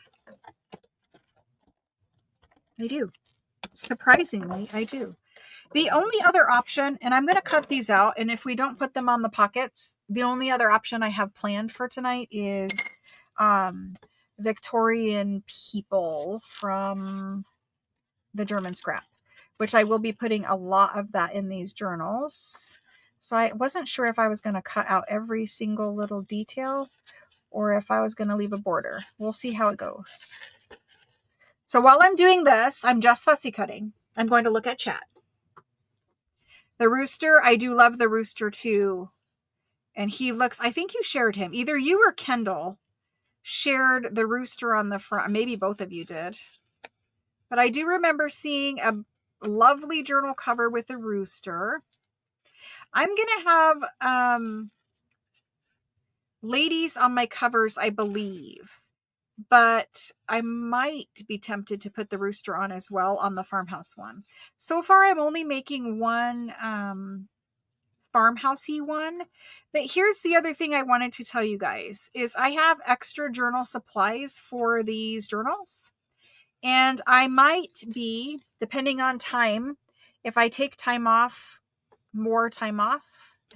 I haven't really had even one single day as of yet because I have been packing and shipping still. There were international orders that went today and they will be going to UPS tomorrow. So if you are international and you do not pay your invoice by tomorrow, you will probably be waiting. Your package will probably be waiting at least another week before I go again. So if you are international and you have paid your invoice, which most of you have, I will be taking your packages to the UPS place tomorrow to drop them off, and then they will be on their way to you. But anyway, I haven't really had a day off yet, and I am still looking forward to that. While I'm fussy cutting, I can't afford to cry, so I will say this very quickly. Yesterday, we had our dog, our puppy, whatever, our dog, and she was very old, as you guys know. And a while back, if some of you were here during a video, she was barking a lot. And I told you guys, she never does this. She never barks a lot. You know, I didn't know what was wrong. I was pretty certain nothing was because I had, you know, taken her out and spent time with her and stuff before I went live. And so, she was acting differently that day, and she continued to act differently after that. She was 14 years old, and we did have to, you know, say goodbye to her yesterday. So it is very fresh, but I'm okay. Like it's okay. Like she was 14 and she was a German Shepherd. And if you are familiar, German Shepherds, they, you know, they're a large breed dog and they get very bad arthritis. And she had significant pain from arthritis, which, you know, we were giving her some pain medicine for when it was super bad, specifically in the winter. months. But so German Shepherds, they're a large breed. They have some issues with arthritis in their hips and in their neck.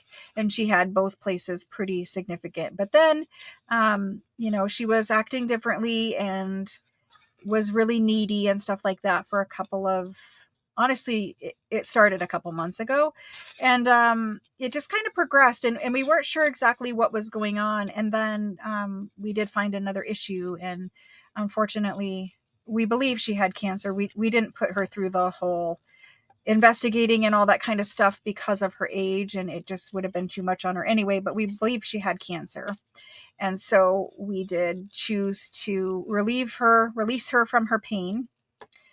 Just, one of those things that happens when we get pets, it's kind of, they don't live as long as we do. And we know that from the moment we get them, that our time with them is limited. And so we were very lucky to have her for the 14 years that we had her, which, a 14-year-old German Shepherd is pretty significant. Most of them, don't get 14 years. So we're very thankful for the time that we had. And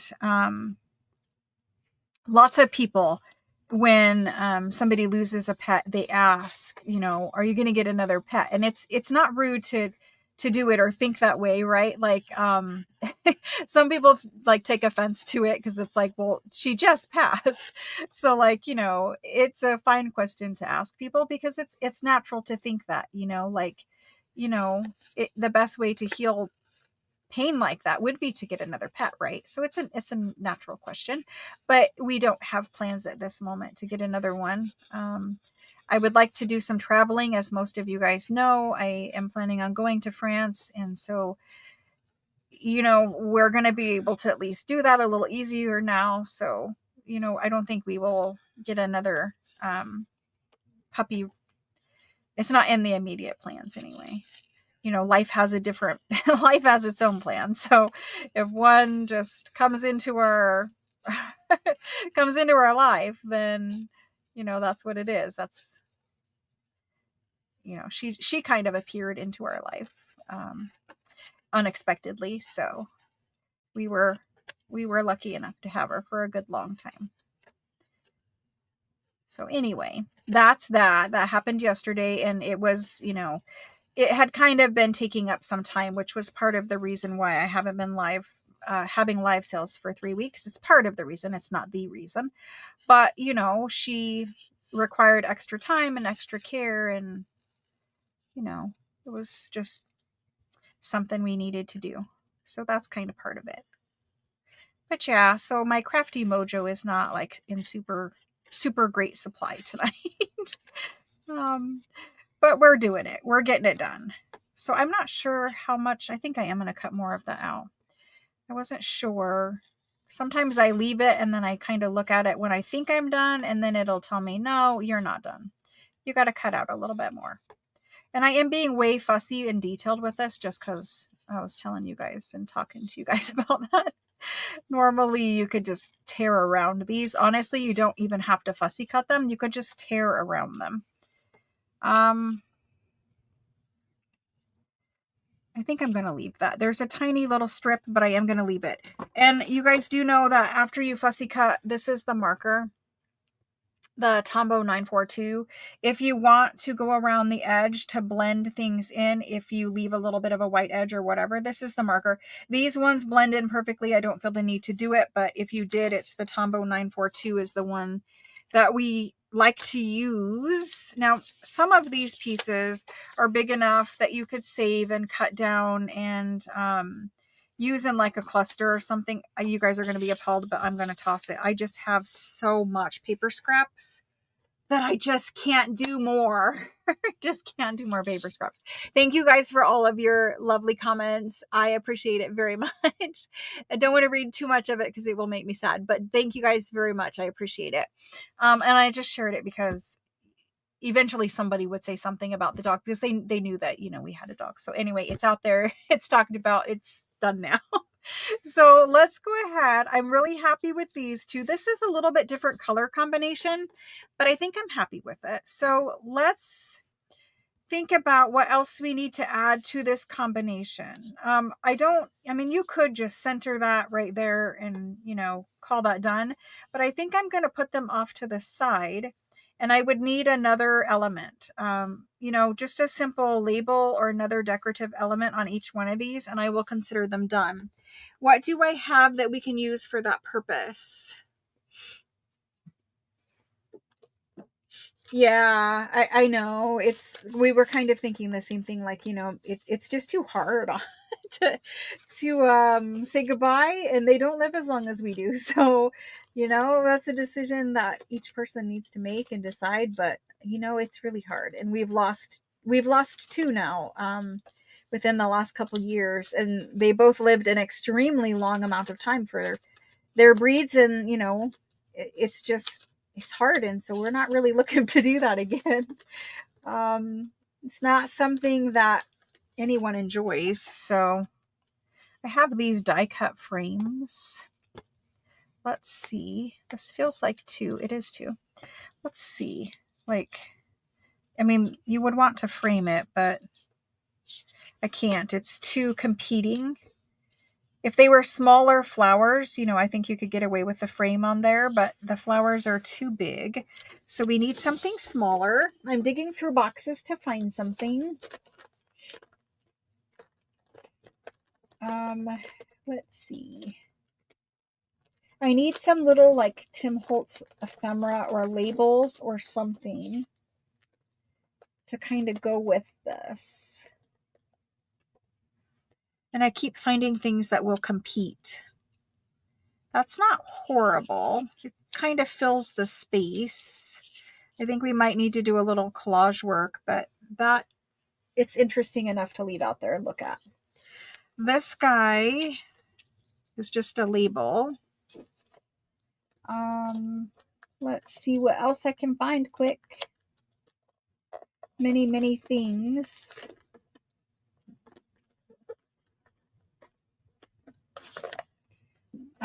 This guy is good for layering behind something. I'm going to leave him out here just so we can look at him. Here's a gigantic bird. I don't think he fits. I would never do that anyway, but I really need to use these because I keep finding them. I have a bunch of them and I cannot find a place to put them. I mean, it's a simple enough element, but for whatever reason, they're always the pieces that get left. Oh, I have lots of things to put on here. I'm just digging through a box because I wanted to look and see what was in there. This is a little letter with a French stamp. I don't think he goes. I'm happy with that. And I kind of like this. Can't pick it up. Kind of like that. It's a lot of red, but let's kind of layer. We need to do a little more collage if we're going to use that seal. This one says specimens, and I'm not really doing that kind of a journal. Let's see what else is in here. Need to use my things. I have this, which would be a nice grounding place. I want to cover up all my ledger, but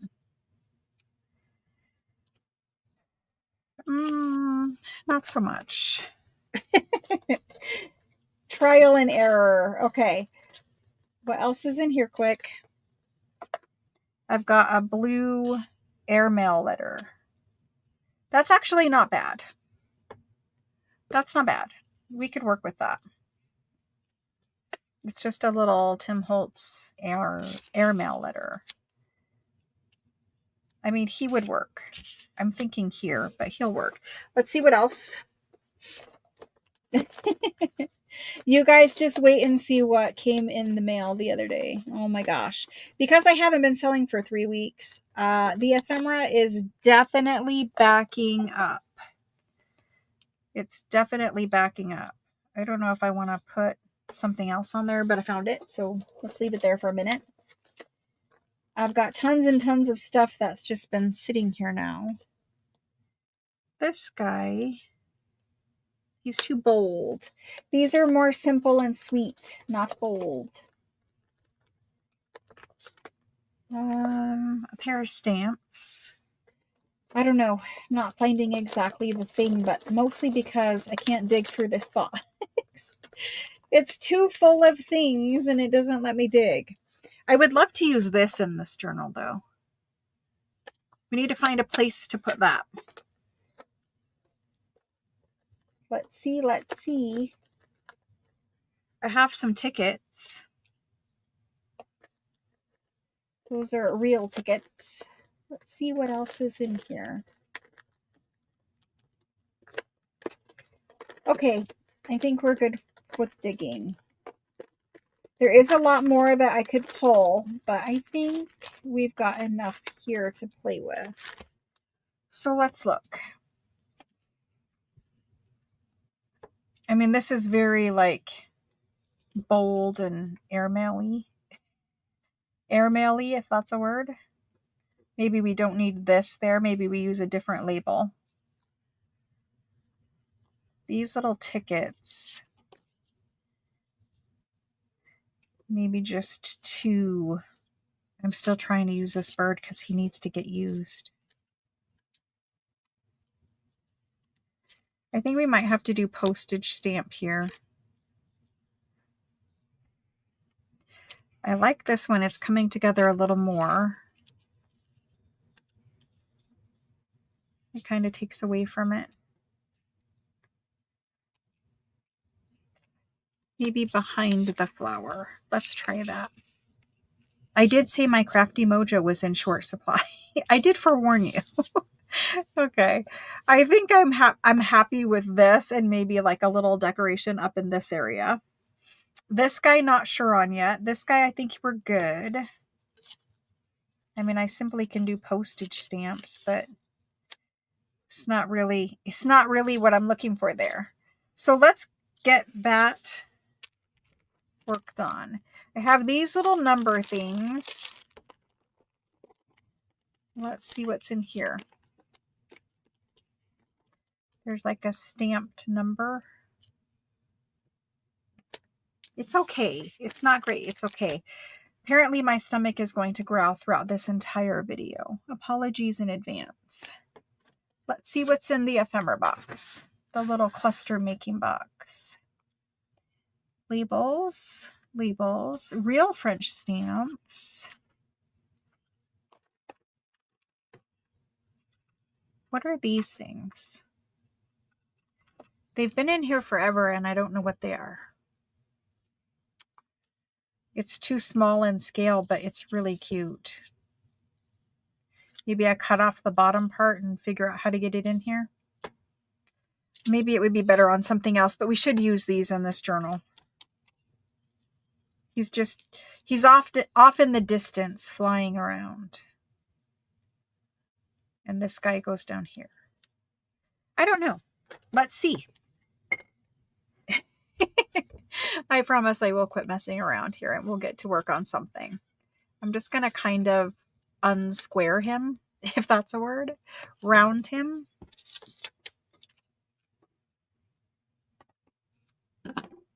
He's just a little balloon, a hot air balloon, just kind of flying in nowhere, no man's land. You need something to tie this together. This one I'm struggling with. He needs to go over here, way over there. Then we have some flowers, we have some stamps. Better, but this is not great. This is not great. Can we back it with something? Nope, that's worse. I don't know what we need to put over there, guys. I think I might have to rethink that one. But let's do these other ones because they're here and they're done, or they're at least laid out. I'm going to lightly ink them and we'll glue those down.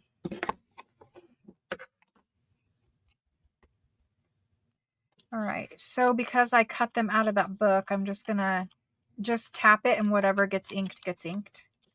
The Tim Holtz stuff, I do like to ink. I just tore that paper.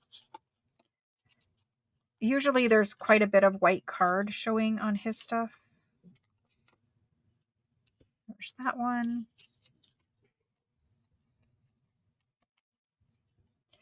And this one.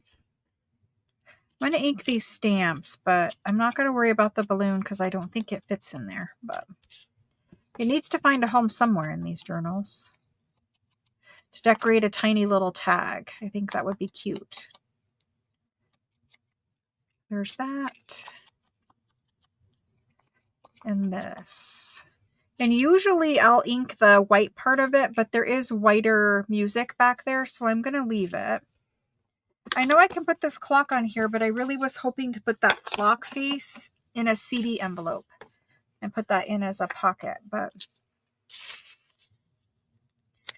I can do something like this. I don't want to do that, but I could do that. I'm going to pull these and put them in the bin just so that I remember they are here for that journal. I don't know what else I have over here, but just random tickets. Okay. Are we doing that? Are we doing that?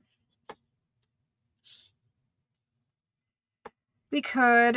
It's not awful. Let me ink it. And let me ink my pockets. And then and then I'll quit wasting your time. I'm so sorry. Sometimes creativity is harder than others. Oftentimes. Okay. So I've inked the edge, but I do want to bring in a little bit of a border. Okay. So it would go like this. I do like the flowers there, and we need something, maybe just one postage stamp, but we need something up here. Or maybe I do two, but cut off the edge or leave the edge or whatever. I think we're going to do it, even though I think the clock face is best in a CD envelope.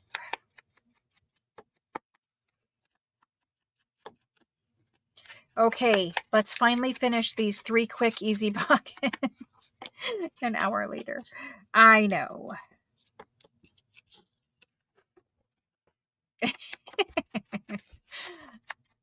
If this was a 365 video, I just would have paused it and figured it out. I mean, there's a million other bins I could look through for ephemera pieces. You can ink it when you're done and you have everything glued on too, but I just like to ink before, just so that I can see the placement of this stuff, because I wasn't 100% sure what I was going to like, whatever. Apparently it's time for a new dauber. We'll ink one a little bit more than the others. Okay, let's glue them down.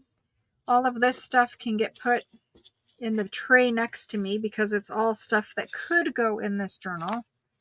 So I'll put it in the tray so it's right in front of me. The clock. I love it too, but it's just being a little difficult. What are we going to use to glue on today? We're going to use this. So let's get it on there. I like to use parchment paper to glue on. Most of you guys know that. Okay, we have a glue stick situation. We have some active glue sticks. This one feels brand new. This one feels like it has basically nothing in it. So does this one. And so does this one. So we need to use up some glue sticks today. Let's see. Which one is the lightest one so we can use it up and throw it in the trash first? Well, this one is white, so it's definitely an older one. It was probably the one that was in my craft bag for a long time. And so I'm just going to use my glue stick and carefully glue this guy.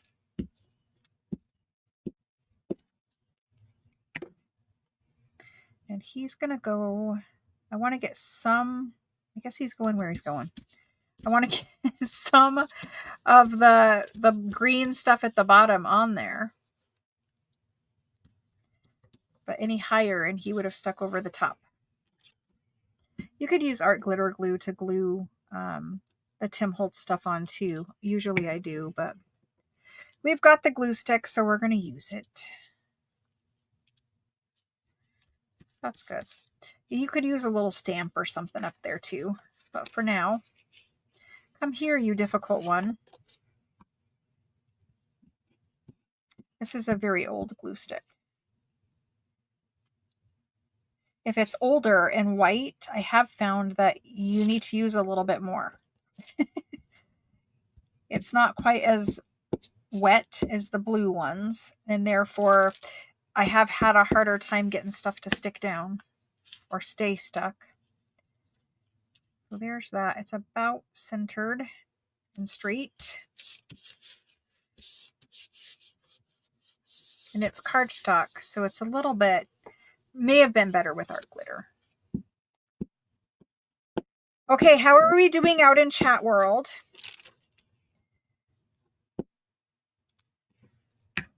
And for those of you that weren't here in the beginning, I said, let's do chat a little bit differently going forward.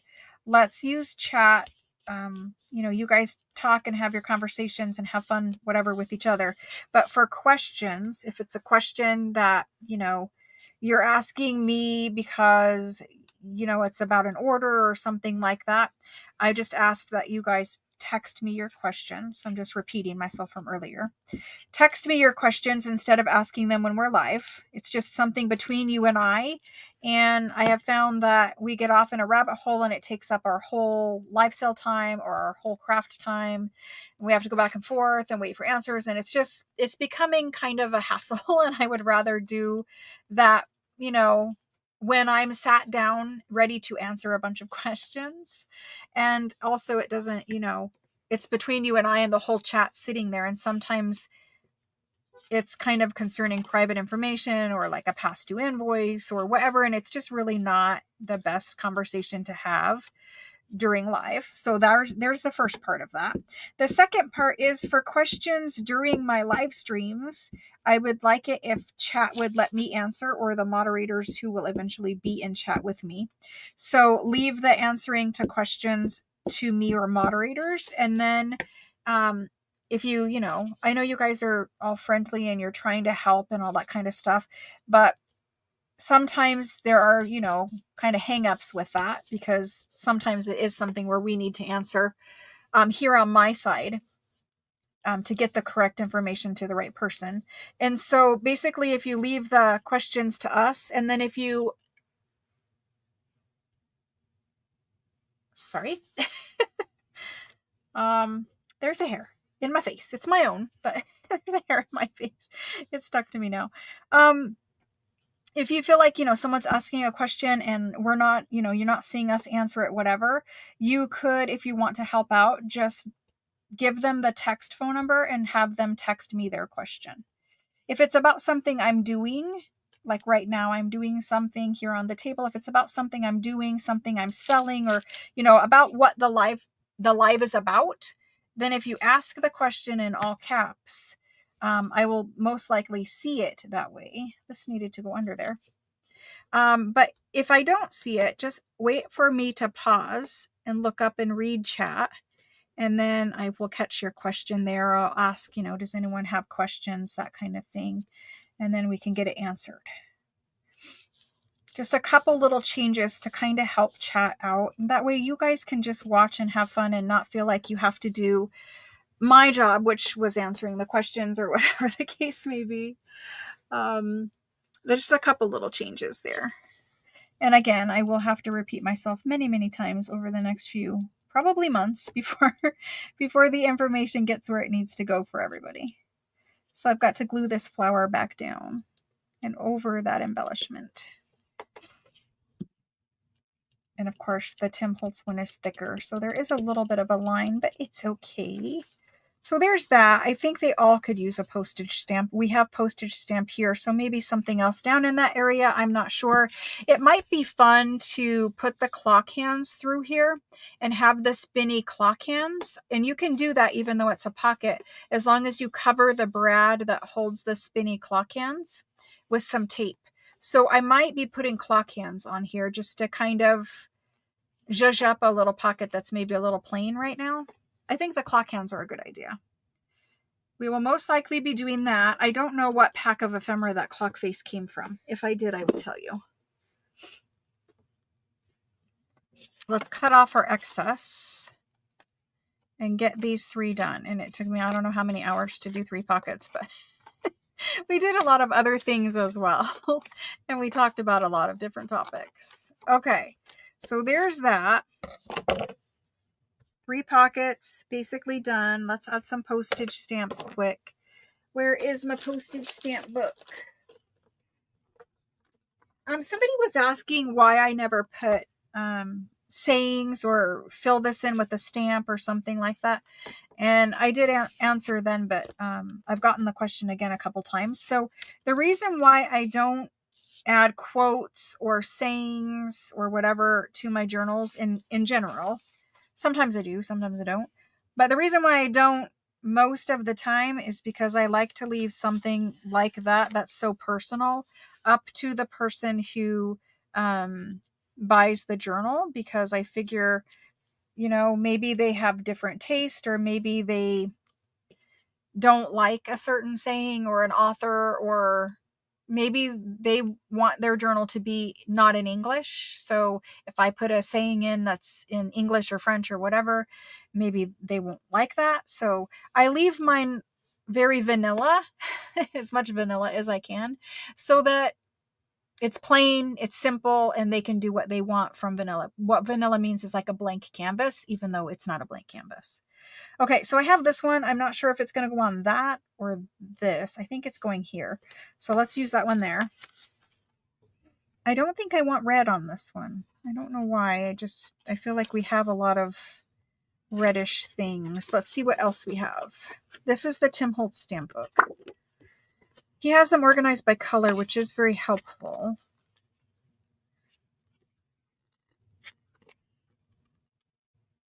We could do green because of the green in that. Let me see what green would look like.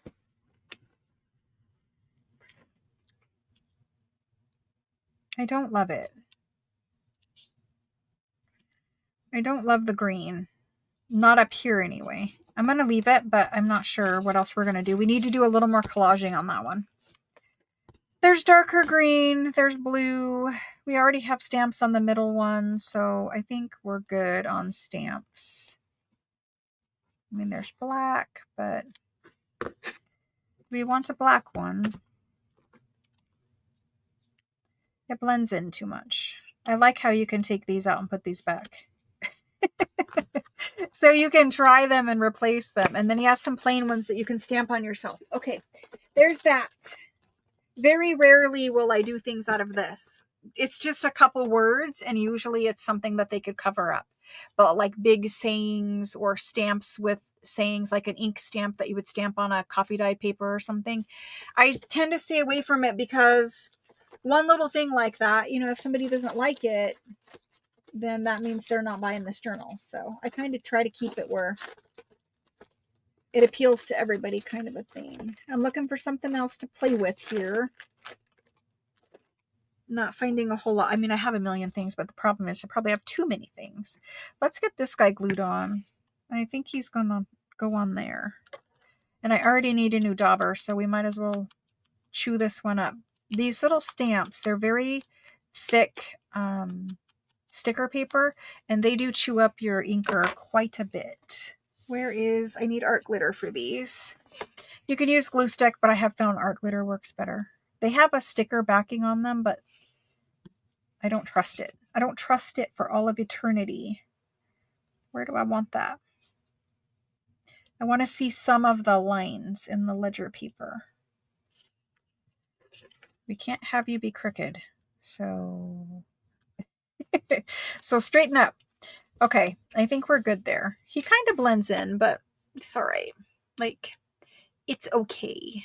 It's not great, but it's okay. We're accepting it. This guy, I think we need a little something underneath him if we're going to use him. And this is a little botanical. If I just had some packing paper in front of me, which I do up here. Sorry for reaching. I just need a little bit of backing. Like, that's nearly too small.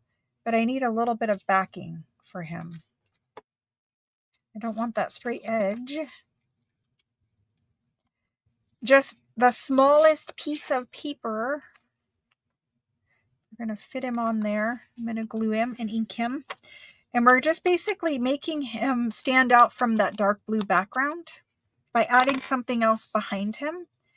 Because right now he's dark green and he kind of blends in. And I'll show you this too.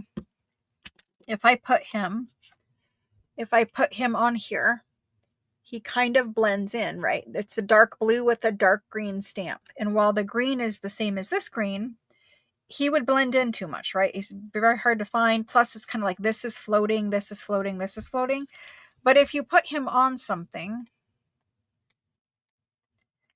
where you have a little bit of a backing. So I just took art glitter glue and glued him on there.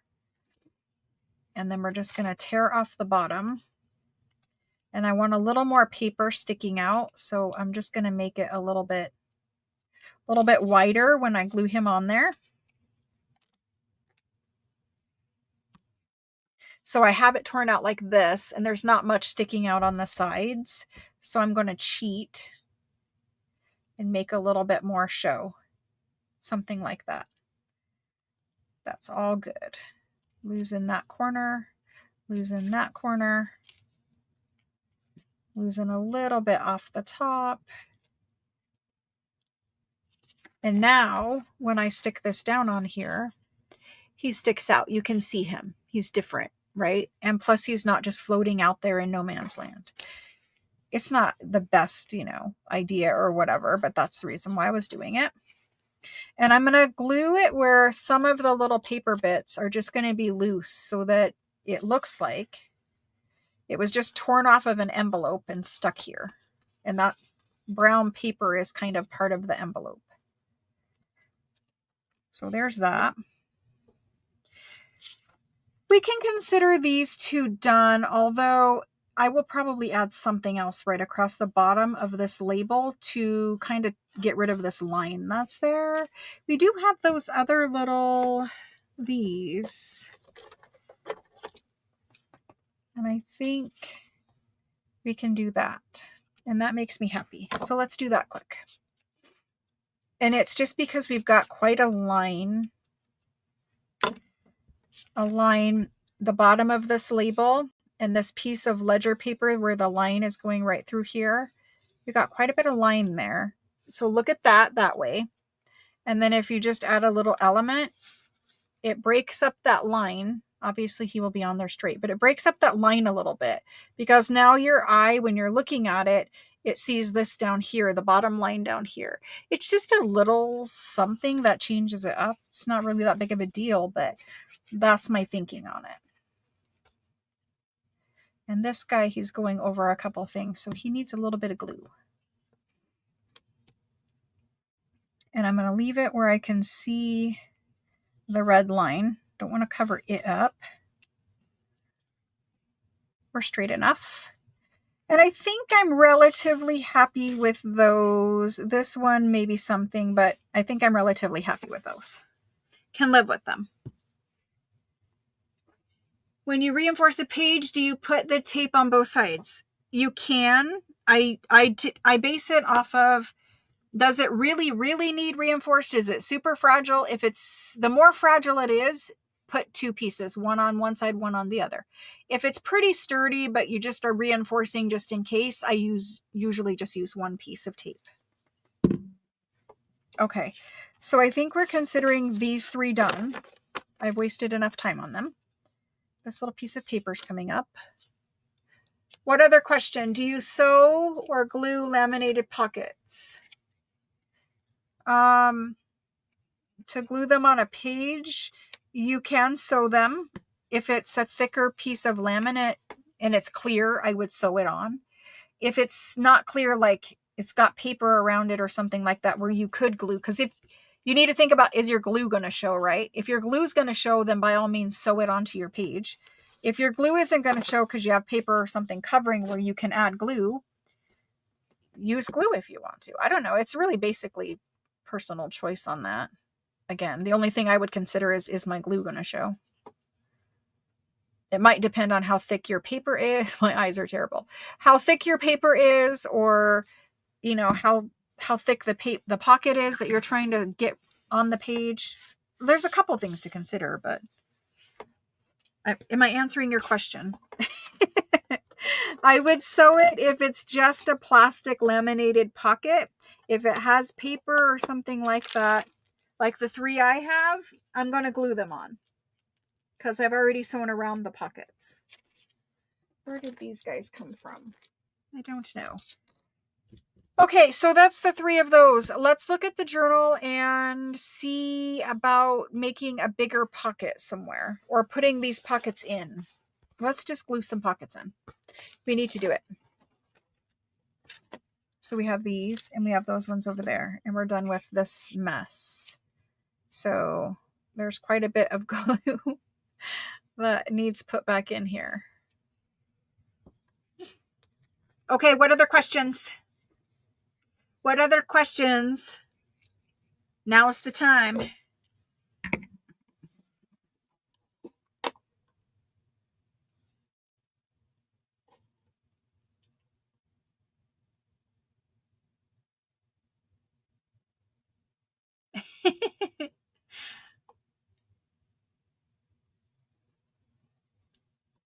Yes, definitely the blue Oohoo glue stick.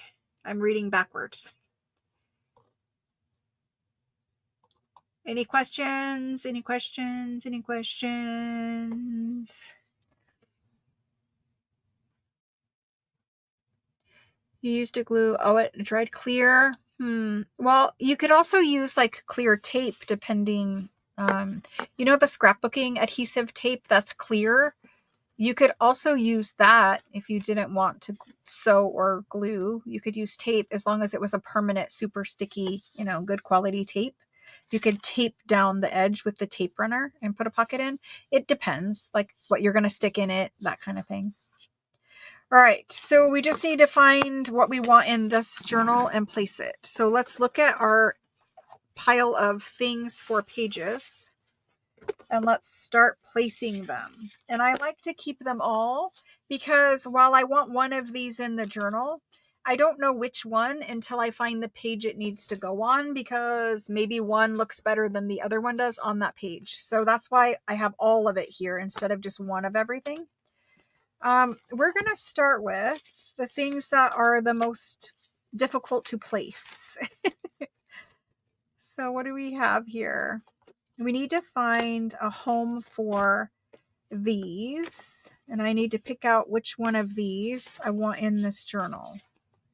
So one of them should be very farmy. I'm thinking this one is the farm one.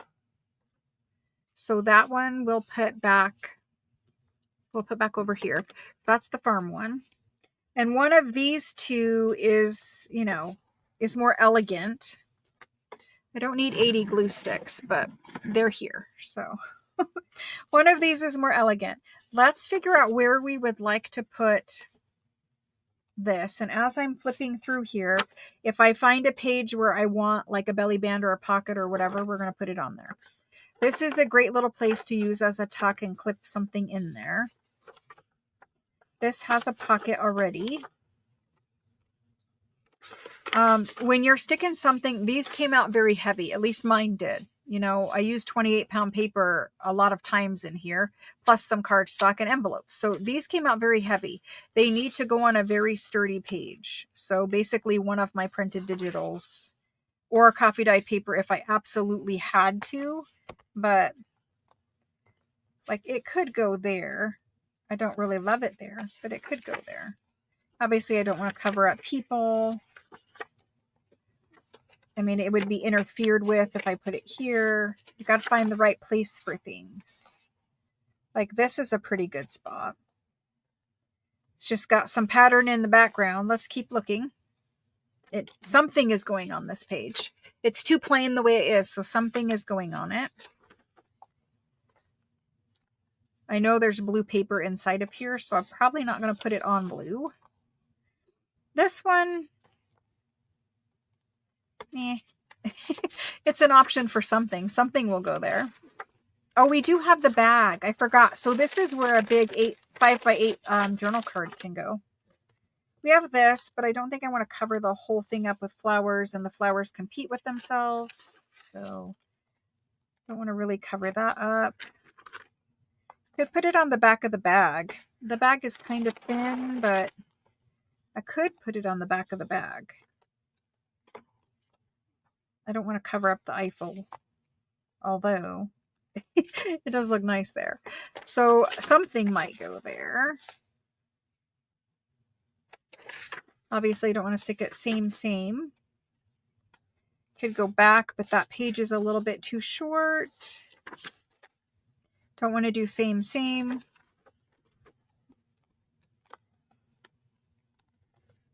That's an option. It's pretty busy, but that's an option. If nothing else, I will stick it on a copy dyed page. Because copy dyed paper, you know, this is very decorative. So copy dyed paper would be okay. And I kind of like the way this looks with that page back there behind it. We've got some book page and some book page. We're going to decorate this with a big German die cut. So this is a good page for it. Let me see if I find anything better than this copy dyed paper. And I hate to take up a whole copy dyed paper, a whole side, but you're giving the journal owner so much journal space with all these pockets full of journal cards. That's okay. I'm going to try to find a better place, but that's an option. Right here, it's an option. It's not my favorite. It's a little busy. I could do it there, though. I could. This one, again, I think it's just too pinky. It would be okay, but it's not my favorite. That's a little busy. This is the back side of the paper sack, and it could go here on the back side of the paper sack.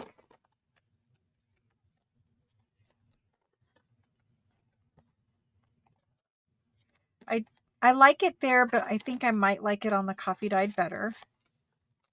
But we would have to decorate this with something. So maybe it does go there. We have two options so far. I know that I don't like it with the pastel colors. I mean, at least I think I don't. No, I do not. I didn't think about it the first time. Okay, and obviously I'm not going to cover up one of the ladies. I already said I don't want to cover up the blue because there's blue paper, this exact one inside of here. Could put it here. I think the writing is getting covered up too much. Now on this one, it's way too blue. So we're here. This is kind of a good option, actually, because we've got this blue numbery thing here. We've got some red up here. We've got kind of the same, I mean, it's in the same color family, at least there. So this might be where this goes.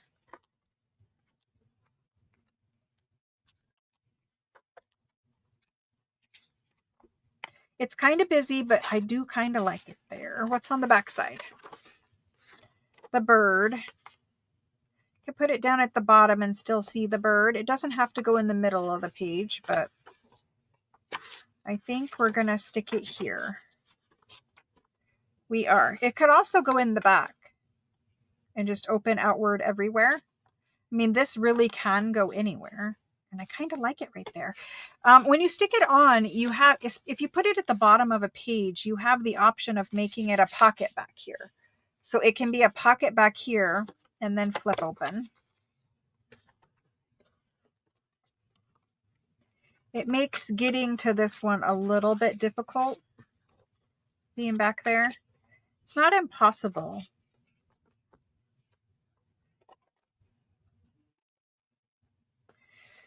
I really like it with all of this. It coordinates so well. I'm going to stick it here. This is its home. And it will be put on as a pocket. So I'm going to glue it on 3 sides and stick it right here. Now this pocket is going on the back cover of my journal. It's going partially on fabric. I am going to use Fabri-Tac to stick this down. Normally I would just use art glitter glue, but the weight of this pocket, it's very heavy. It's kind of thick, right? The weight of it, plus it doesn't even have journal cards in it yet. And I'm going over fabric, and here you might get fabric. I don't know. Doesn't look like it, but I'm going to use Fabri-Tac to put this down, and this is where this is going. And we'll stick a big tag or something back there. I just like the way it looks together. So that's where that is. Have I made a journal cover with brown Amazon? Yes, I have made many Amazon journal covers. We can do that later in the year. I have a project that we will make the Amazon packaging into some different things. So that's one going there. I'm going to use that one, not this one. Yeah, I'm going to use this one. So there's where that one's going. That took forever. Everything else will not take forever. We need to find this girl here. I know in the video I talked about her being a belly band because she could be a belly band, but she does not have to be glued in the center of a page for a belly band. She could be glued on the outer portion of the page. She will still function and open up completely, but that creates a tuck right here. So we don't have to have two belly bands. This project doesn't have to be a belly band. It can just be glued on the outer edge of a page as a tuck, or even just clipped there, but that's one place to put her. She kind of looks nice there. She's got the blue in her dress. We've got the blue peeking out here. There would be a big journal card or tag there. I mean, that's a little, I mean, it's okay, but it's just a little busy too. I think we might stick her here. So there's that one taken care of. Right now, we're just placing things. I like the blue in the label with the blue. Right now, we're just placing things, and then we will come back and glue them. So what's next in my pile of goodness? I need to find a place for one of these. These are, again, these are super easy to find a place for. I like to worry about the most difficult placing things first, and then these can go anywhere. So we're going to move on to, where do we want these guys? So one of these, it's meant to wrap around a page. So for instance, it's meant to go around the edge of a page, and it has a pocket on this side. And then you take it off and you paper clip it on. You take it off and you have a hidden pocket back here that nobody really knows is a pocket except for you. And there's the way that goes. I don't really love it there, but we need to find a place for them. I have a couple different ones of them. So if we wanted to do that, I think I want him in the farm journal. And I think, or maybe this one in the farm journal. Let's use this one in the farm journal. So that means one of these two needs to go in this journal. And we need to find a place for them because it wraps around a page. What about the map on this one? It would cover up our center spread, which I don't love. So not there. It could go around this page. And then when you unclip it, you have all that writing space back there. That's not bad. I'm going to see if I find a better one, but let's leave it there for now.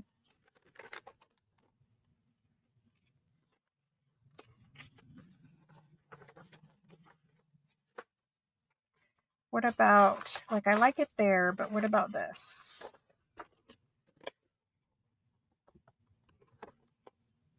Nope, it's better on the blue.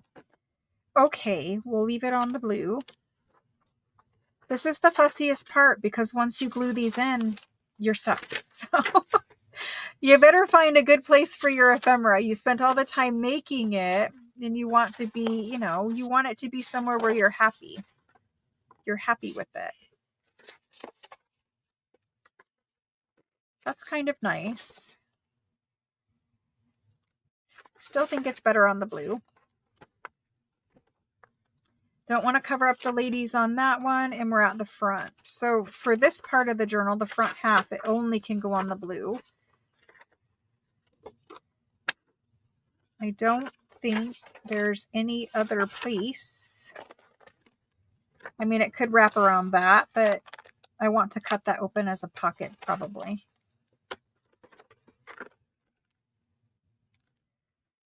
That's not bad either, and it's only because of the browns. I really like that, but let's keep looking. We've got the same blue page back here. It would cover up that girl's face. I've got this way. That's not bad. We've got some blues. The blue paper is better. I know you guys are tired of me doing it, but don't want to cover up the bird there. Okay, so the blue paper it is. We have blue paper right here. So it's either this side. That's very nice, but we do have an element right here. So let's go the blue in the front. Hopefully you guys are following what I'm saying and I'm not just babbling to myself. Okay, we've done the difficult ones. Now we have nice, easy pockets. Nice, easy pockets. And I could fold it the other way and have the birds in the front. I'm going to leave the map in the front for now. Okay, done. Next element. We have the Z pockets. These pockets can go anywhere. It doesn't really matter which one we choose. They're all very cute. Okay, so we do need a pocket up here. We have this one. You need to balance where you place your pockets and make sure that you're not putting too many too close together or something like that. That could go there. That's okay. On the back side, I definitely want something on this page. So it's this combination.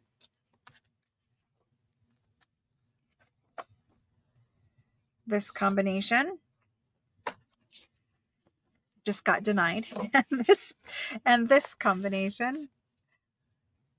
I think the first one is best. So we're going to do the first one. Right there. So that's good. Now that could clip, or we're going to glue it, I think, so that this guy's a real tuck, but he could clip as well. Okay, so there's that one. Let's see what else. I don't want to stick anything else up here in the front. So that means the front of our journal is done. Don't want to stick anything here. This is the next place. I don't know if I'm going to stick something there. I'm definitely sticking it here. So let's sticking it there. That sounds kind of funny. All right, so we have a nice big page. This one is a great place for a belly band. And I want to, this is the one I made in the video, and I just stuck some Tim Holtz ephemera in there. I'm not planning on leaving that in there, but it's kind of blendy. If I stick it here, it's kind of blending into the paper. I do like how you can see this blue poking out here though.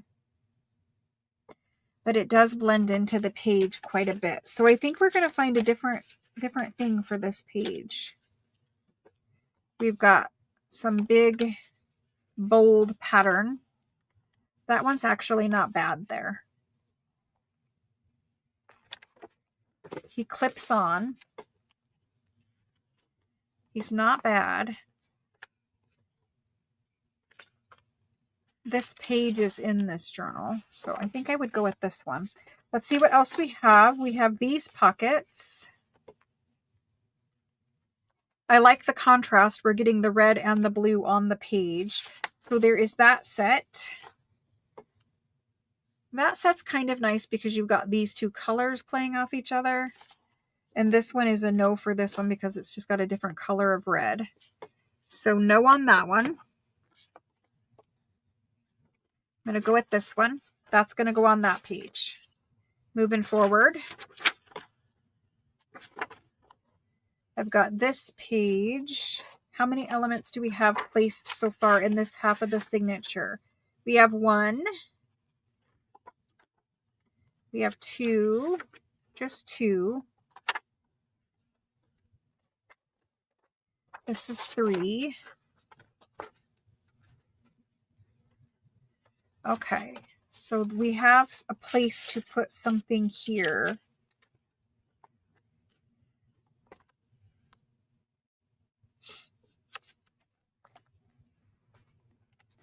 What else do we have that's large? We have the belly bands, but again, it's going to compete with that blue back there. I've got this that adds coffee dyed paper to write on. I don't know that I have anything else ginormous.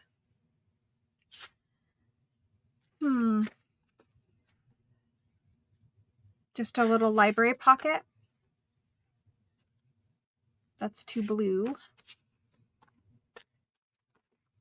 I think we're going to do one of these. Goodness. I can't even get back to it. I kind of like this pink writing with this pink line. So I think we're going to do that there. It's okay. It's not my favorite and I might change that. Moving forward. You got to go with it eventually, right? So this page, it could have something on it instead. I don't want to cover that up though. So we're going back there. All right, that's good. Now we need to decorate the front of this. Can our belly band go here? It can. It's not my favorite place for it. It could. Let's save a place. Apparently we need to find a place for this belly band. It's just blending into everything because of the paper I chose. We would need to put it somewhere like this where it doesn't blend in as much. That's an option. It's on the back side of that. It either goes there or it goes here. I'm going to do it here. And that's not really like for real yet either. We might find a better place. Sorry about this. When the pieces blend, you like it? I just got to find the right home for it. See, there's red rose right there. There's basically a red rose on everything and it's getting kind of difficult. Okay. Let's see.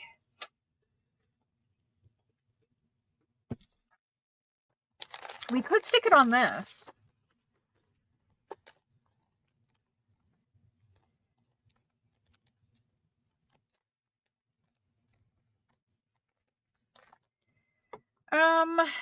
It's an option. It's still not my favorite.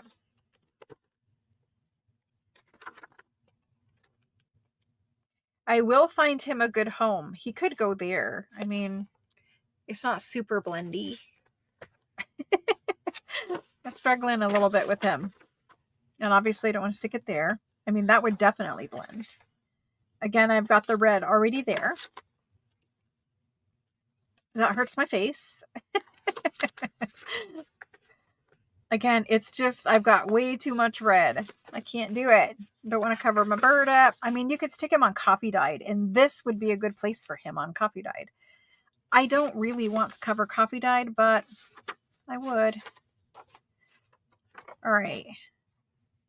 Do we want him opposite the bird, or do we want him here? I think we want him here. I don't usually do, I don't want to do doily on top, but because it catches on the ephemera that's in here, we could stick it there. Let's just leave it there for the moment, and I will go back to what I was doing. So at least we have found a home for most of our ephemera. I have all of this stuff pulled to stuff the little pockets with and make it cute. And we'll make some if we need. But anyway, that stuff is ready. We've got all of this ephemera still over here that needs to find a home. Our journal is starting to get a little bit rounded, which is what I like. So let's kind of flip through and find the last and final places that need something. I'm not opposed to using one of these pockets right up here in the front either. What do you guys think? Not opposed to that. Maybe the clock. The clock is kind of cool there with her. So we could use one of those pockets up there. I mean, you could really put anything there. I like the pockets we made better here. Okay. So for gluing things down, we're going to glue 1. I have to count them. We're going to glue 2. We're going to pin that for 3. I could glue it. It doesn't really matter. But that's 3. This is 4. So now we need 2 more elements. And you've got to find a page that you can stick one on. Like, obviously, you can't cover her face, right? There's going to be stuff in here, so this could count if I really wanted it to. We've got a pocket opposite of it. We've got one there. I'm just looking for a blank page. Can't put it on the ladies. We could do something here. I mean, this is going to be a flip out of some sort probably. But let's find a pocket for here. I mean, I've got that one with the flowers and flowers. I could. It's not really, you know. It's not really doing it for me. There's that one, which might be better. It's a lot of blue, but I kind of like it. Maybe we do that one. We could do the actual flowers. You guys would probably vote for the actual flowers. I think I know you. Are you voting for the actual flowers or are you voting for purple? I think it kind of goes with this.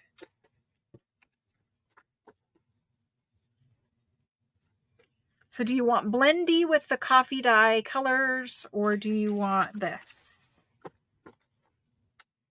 These are my 2 options. This is okay, but I think we have better.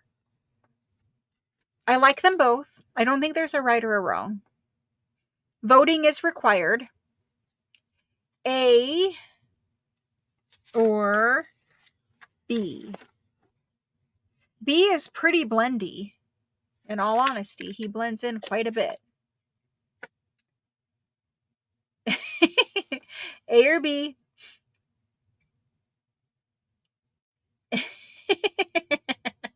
Lots of A's. Lots and lots of A's. A it is, because I like A better too.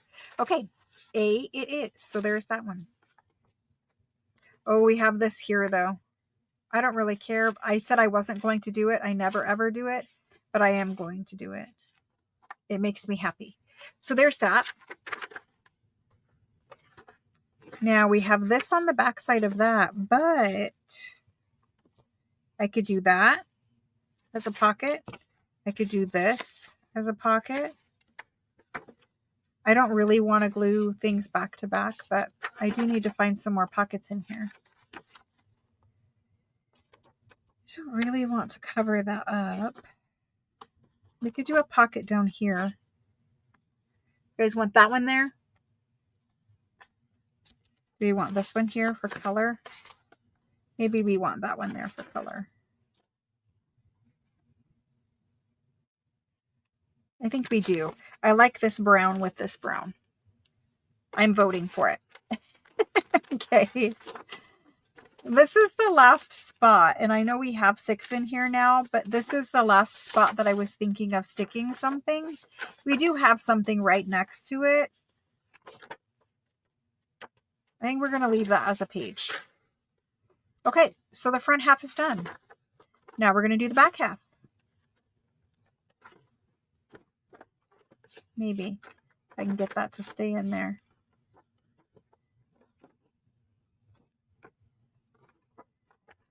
This is the last place that could have something put on it. She would go there, and she's actually very cute. What did we not like over here? We were kind of questioning something.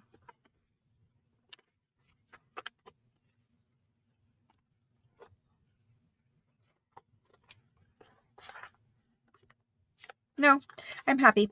Okay, we're looking at the back half. She could go on this side of it. Let's put her there. I like it. We're doing it. Okay, that's one. We have this page here that something could go on. Doesn't have to. He would just barely fit on there. Don't know how I feel about that. We have two right there.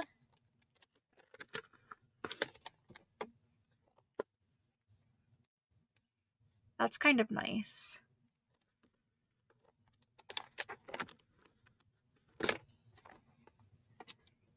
Three. And need something here. So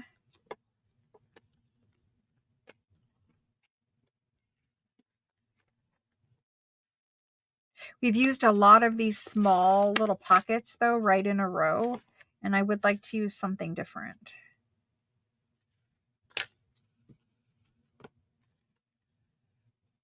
That's pretty sweet. Like it looks sweet. I'm not trying to, you guys get what I mean.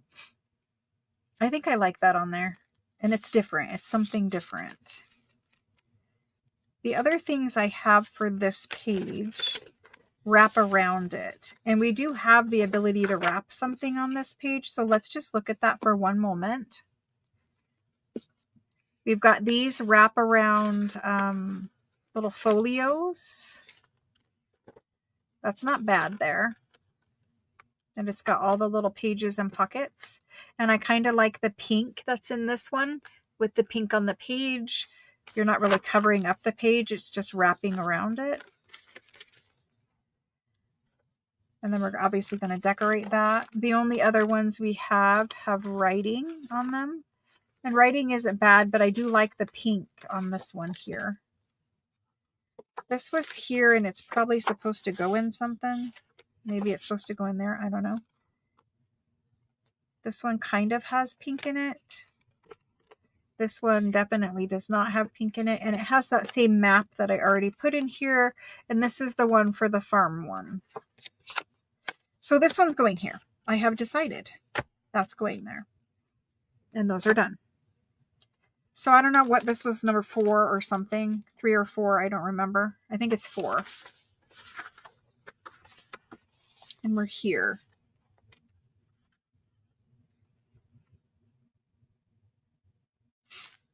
That's okay. I like the blue together. But it's a little purple.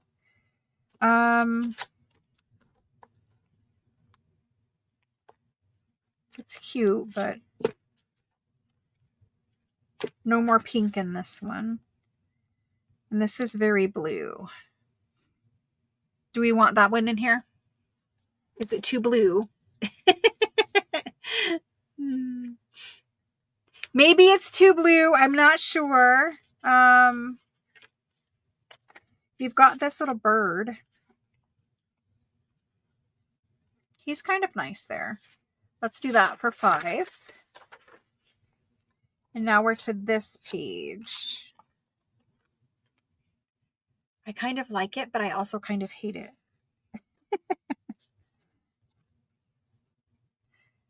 That's all right there.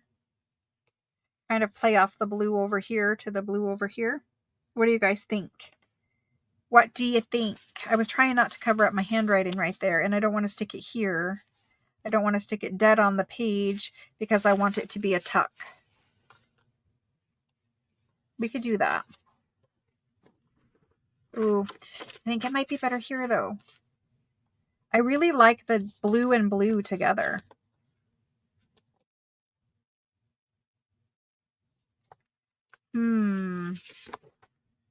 Yep. The blue and blue together. That's my decision. Although we have this. Doesn't really matter. They all work. So there's that.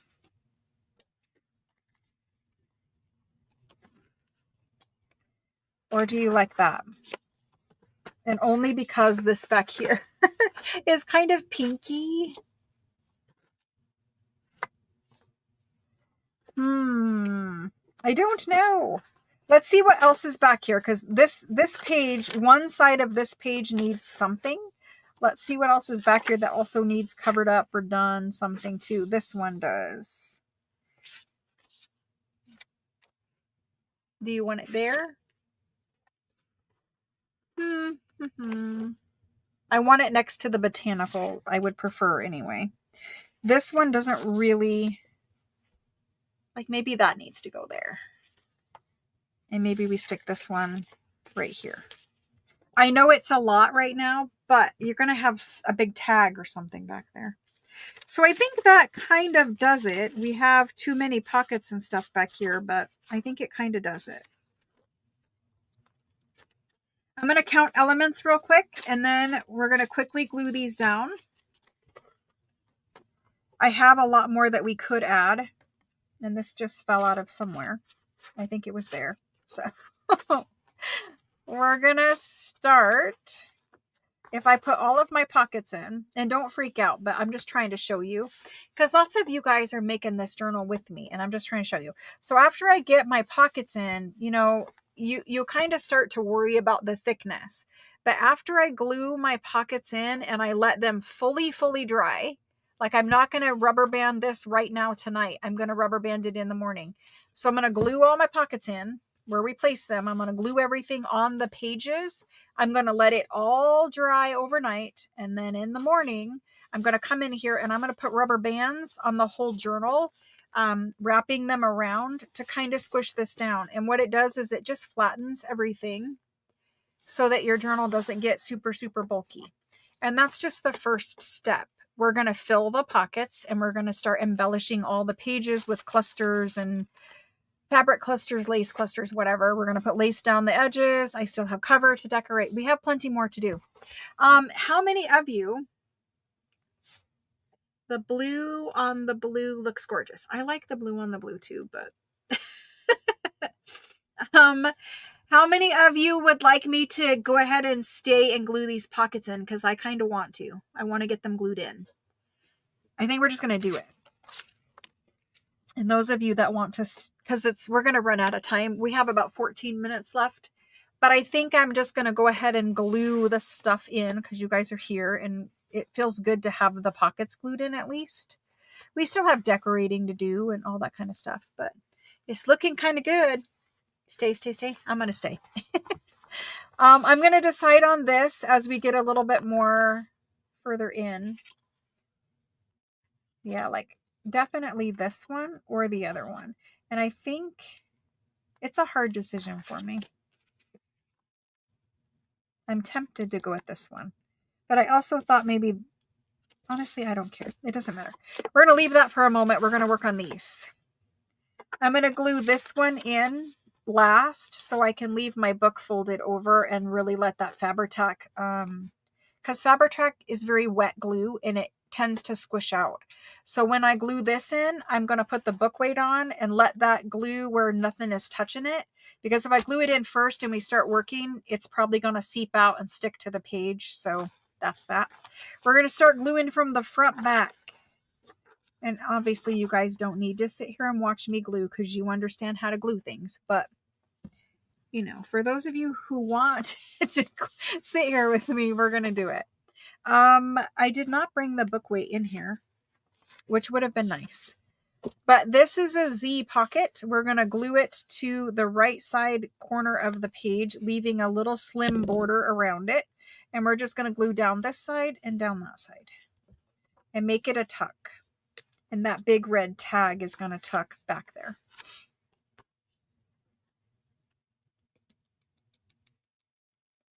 They're all looking different, and that's good. They shouldn't look identical. I mean, you know, you guys all have your own style and your own way of doing things. So, of course, the journals are going to look different. They're not, you know, it's not designed where they're going to look identical. They could if you wanted them to. If you wanted to make a, you know, same, but I'm just saying you guys have your own style. So they're all going to look different. And some people are doing, you know, super farmhouse, and some people are doing more shabby, where it's just full of laces and stuff like that. I tend to do kind of middle of the road.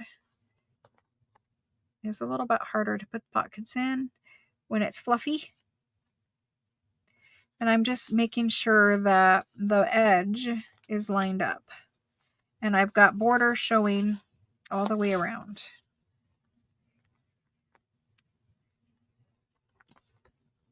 It's kind of sliding a little tiny bit. Need to keep that corner over. There we go. Okay, and so I can add lace to the bottom of any of these pockets after I get them glued in. I tend to not add lace as I'm making pockets. I tend to add the lace after I've glued the pocket into the journal. And that's because sometimes you want, you know, you want to get the glue on the journal page as well to kind of help hold that pocket and that lace on there. I don't know. You need to position your lace where it needs to fall. And I don't know that until I get the pocket in the book. So there's that. It kind of moved a little bit, but I can live with it. And then this will go back here. I'm not going to stick it right up against the glue, but it will go back there. Now we have this one. And as long as they're inked, they can be glued if they need inked. If they need inked, you need to ink them before you glue them. Otherwise, it's very hard to ink once it's glued to the page. Most of you, you know that, but we all at one point will glue a pocket down and, oh, that wasn't inked yet. This one's just made out of rag paper book page.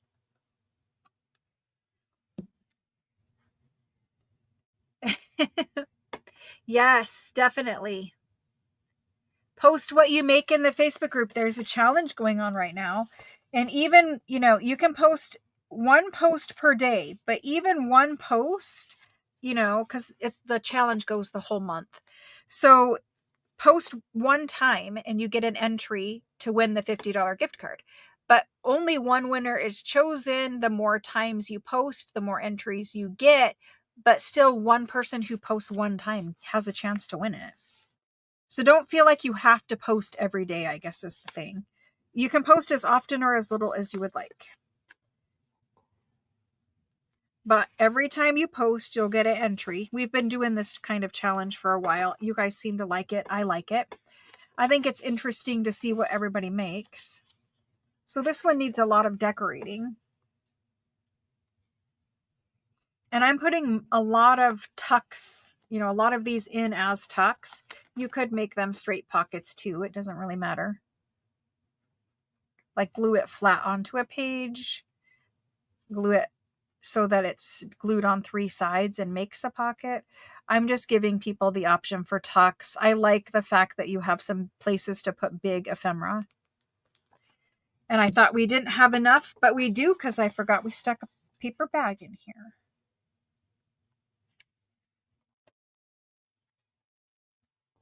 This one's getting lace across the bottom. So I put it up just a little higher.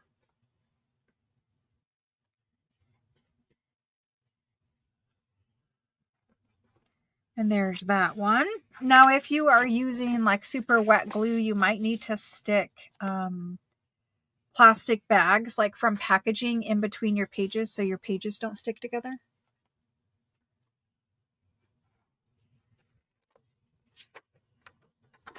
I think everyone needs to make at least one journal for themselves, just as this is a journal I made for myself kind of a thing. You need to make one so that you can have it. Some people make idea books and then that's the journal that they keep is just one with all their ideas in it. But I think you need to make one pretty one that you're just in love with and just keep it for yourself. I don't want to glue this down as another tuck, and I'm going to leave it as a free floating pocket and just clip it in. We do have some decorative paper clips, but for right now, just to hold it, I want a bigger paper clip. I have like 500 paper clips in here. I didn't think I had any. But you need to make one for yourself. And then, you know, Maybe it's the first journal you ever made and you keep it as like a sentimental, this is the first journal I ever made kind of a deal.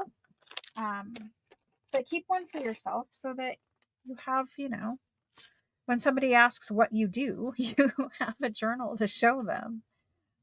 This needs flattened out just a little bit. Uncurled. I'm just going to clip him in here for now. We can decorate his paper clip and do all the zhuzhing later, but at least he's not going to fall out while we work. Okay, so this one goes here. It could use a little bit of ink. It has some, but it could use some more. Just because it's going up against that brown paper bag. So we can go a little bit darker. Make him a little more toasty there. You're in love with it? I'm glad you guys are liking the journal kits. And I'm fighting very hard to keep them. We've talked about it a couple times. I'm fighting very hard to keep them in our lives.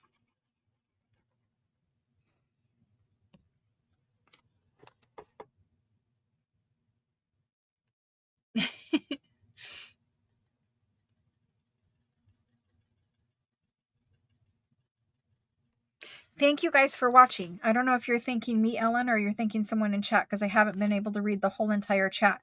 But thank you all for watching. Thank you all for hanging out with me on Friday. I like our crafty time together. I mean, the sales are fun too, you know, don't get me wrong, but it's a different kind of night. These nights are just more hanging out. Usually we make a little bit more. Tonight is more about getting this ephemera glued in. But we'll still make things because we have plenty of things that need made. Like we don't have any big, huge journal cards to go in there. So still have plenty to make. Now this guy, it's last chance. Do I want him like this? It's the map of Europe, so I figured a French country journal would work. Do we want him like that? Or do I want to flip him around and see the birds? We're going to do the map. So we just paper clipped that over there, and we're going to paper clip this right here. And I should have got out more than one paper clip, but I didn't. We're going to have the pink version, Maria. I keep saying it, but we are going to have the pink version.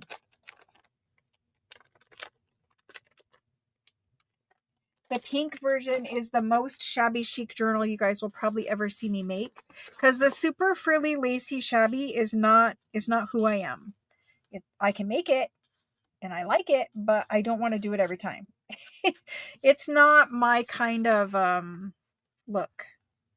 There's nothing wrong with it. I'm not saying there is. I'm just saying for my style, I like to do lace, but maybe once a year I will do that super frilly journal, and then the rest are not super frilly. But the pink French one is super frilly. It has digitals that go with it that are already made.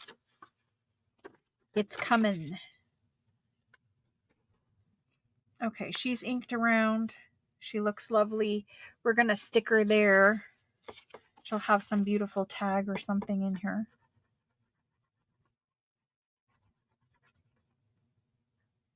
You're going to love the pink one.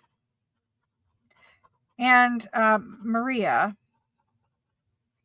C., I have been watching your French journal that you've been making. She's been posting pictures in the Facebook group, for those of you that didn't know. Maria C. has been posting pictures of her journal. I have been watching it. I have really enjoyed seeing the journal that you're making. It's a beautiful journal. Many of you have been posting beautiful pictures. I can't wait to see what Cindy SH does. Cindy has the kit, but she got her kit so late because stupid me. I sent it. She is international, and I got her kit back in the mail finally.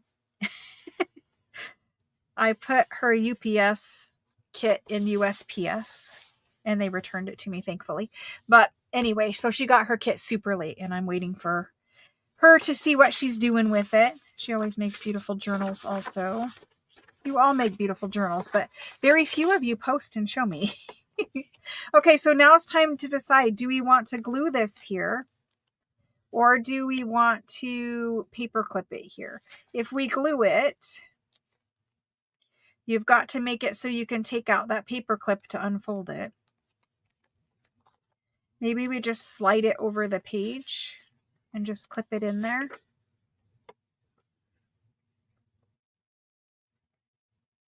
Or do I just want to glue it down? Let me see. Let me see.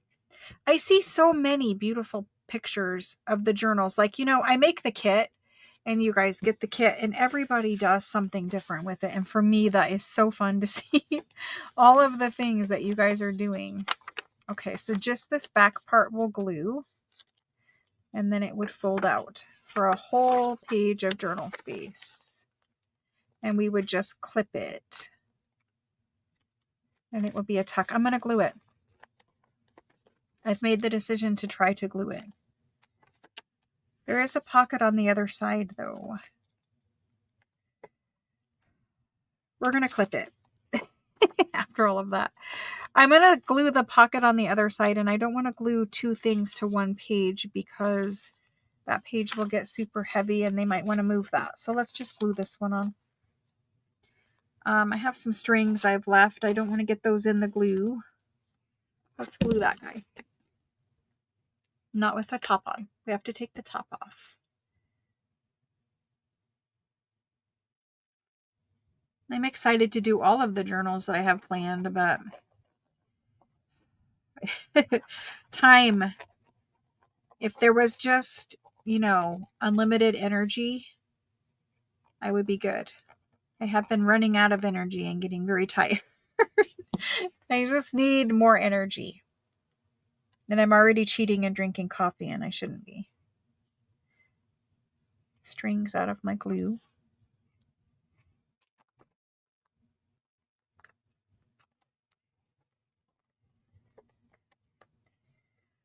Okay, we're just about there. So for those of you that were just hanging out for the 3 hours we normally are live, we're just about there. This guy's going to paper clip on. I'm going to need another paper clip. One-handedly, maybe. Catherine, your stuff is all packed, and not that you're asking me, but I'm just telling you. Your stuff is all packed and ready to go to UPS in the morning. I'll be taking all internationals to UPS in the morning, and then one other non-international is going Shauna H, if you're still here. Your big, humongous box is going UPS, and it's leaving here in the morning. All right. One more there. Purple journal, definitely doing it. It's just going to be a minute. We've got so many other ones. And then we are going to have to start trying to fit a Christmas kit in. So there's that. We're just going to paper clip this here for now. I like it where I can just barely see those numbers at the top. That's good. Lots of paper clips on this one. I'm just going to go ahead and clip over the cards for now. That's fine. I wouldn't do that when I was ready to send it to its home, but for now it's fine. And let's go ahead and do that. I know we have extra pockets in the back of this guy. I'm okay with it. We don't have to put all these pockets, but I'll give you a total count if you're curious. I know there's at least 13, maybe 15. Pockets, page elements, whatever.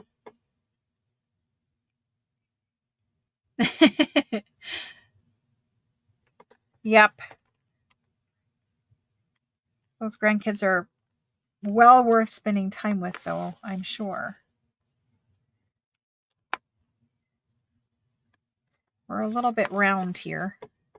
Needs 2 hands. The Christmas journal, I liked that too. We're going to make another. This year, I think we're going to have 2 Christmas journals come out together. 2 kits come out together. I think. Because there's 2 different styles or ways to go. And I really think at Christmas time, making 2 journals at once for Christmas. It's 2 gifts, or it's one for you and one to give as a gift. So I think we're going to come out with 2 kits this Christmas. If we are still doing kits by that point, which I hope that we are.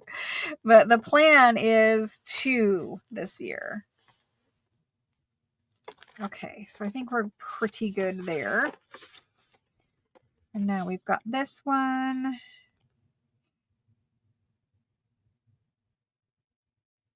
I'm going to do it.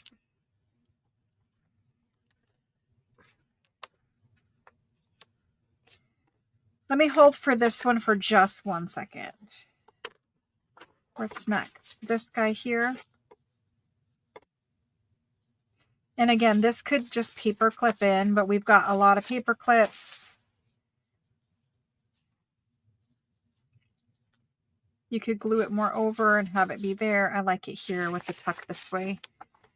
It's not a super big, sturdy tuck, but it's enough if you wanted to. Otherwise, it's just a pocket on a page. So we're going to glue it as a tuck. And I've got some paper wrapped around the back. We need to go a little bit wider with the glue.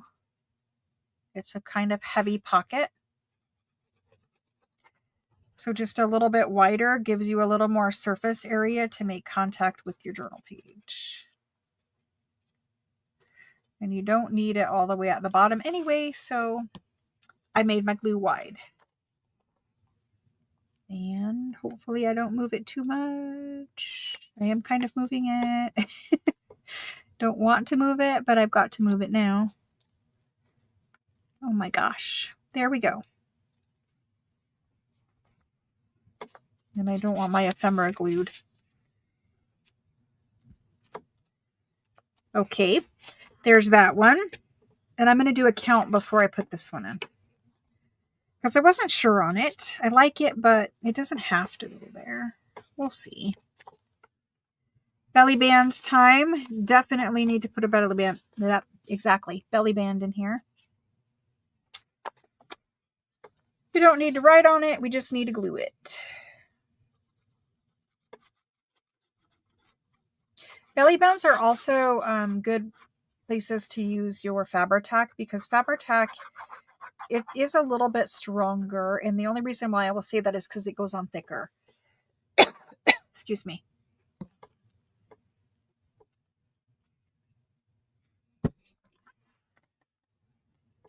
And again, you can kind of make your glue come up a little bit more and get more surface area contact with your paper. A belly band, you usually don't need to glue, or you don't need to have the whole entire space available, because, you know, you can slide in a big card. So they are meant to go in the center of the page, if my eyeballs will cooperate with me. I get very watery when I cough, choke, whatever's happening there.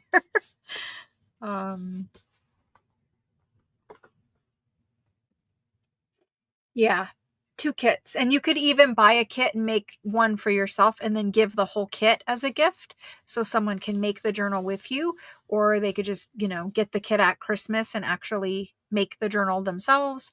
The kits are giftable.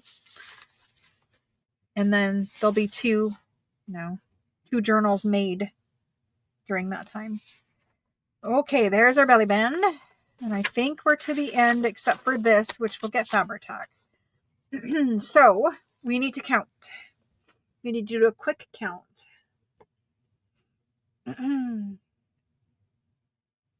Sorry, Kendall. This is the first I heard of it too. I am so sorry. It's very tough. Okay.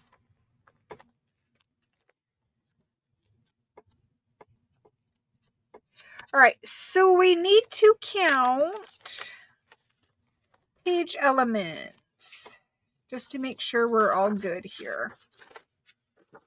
1, and not stuck to any previous page. 1, 2, 3. We went back to back there. 4, and really we don't have to count that, but 4, 5, 6. So 6 in the front is exactly what I'm looking for. 1, 2, 3. We went back to back there, 2, 4, 5, 6, 7. So I don't think we need him, because if I put him in, there would be 8 page elements in the back. I like him, and this is very plain, but this is a nice spot for somebody who buys the journal to do their own thing, and you do have a pocket right here. Like I said, I'm going to cover the whole front of it and slice off the edge so that it's an easier pocket to use, but yeah, I think we're just going to leave it like that.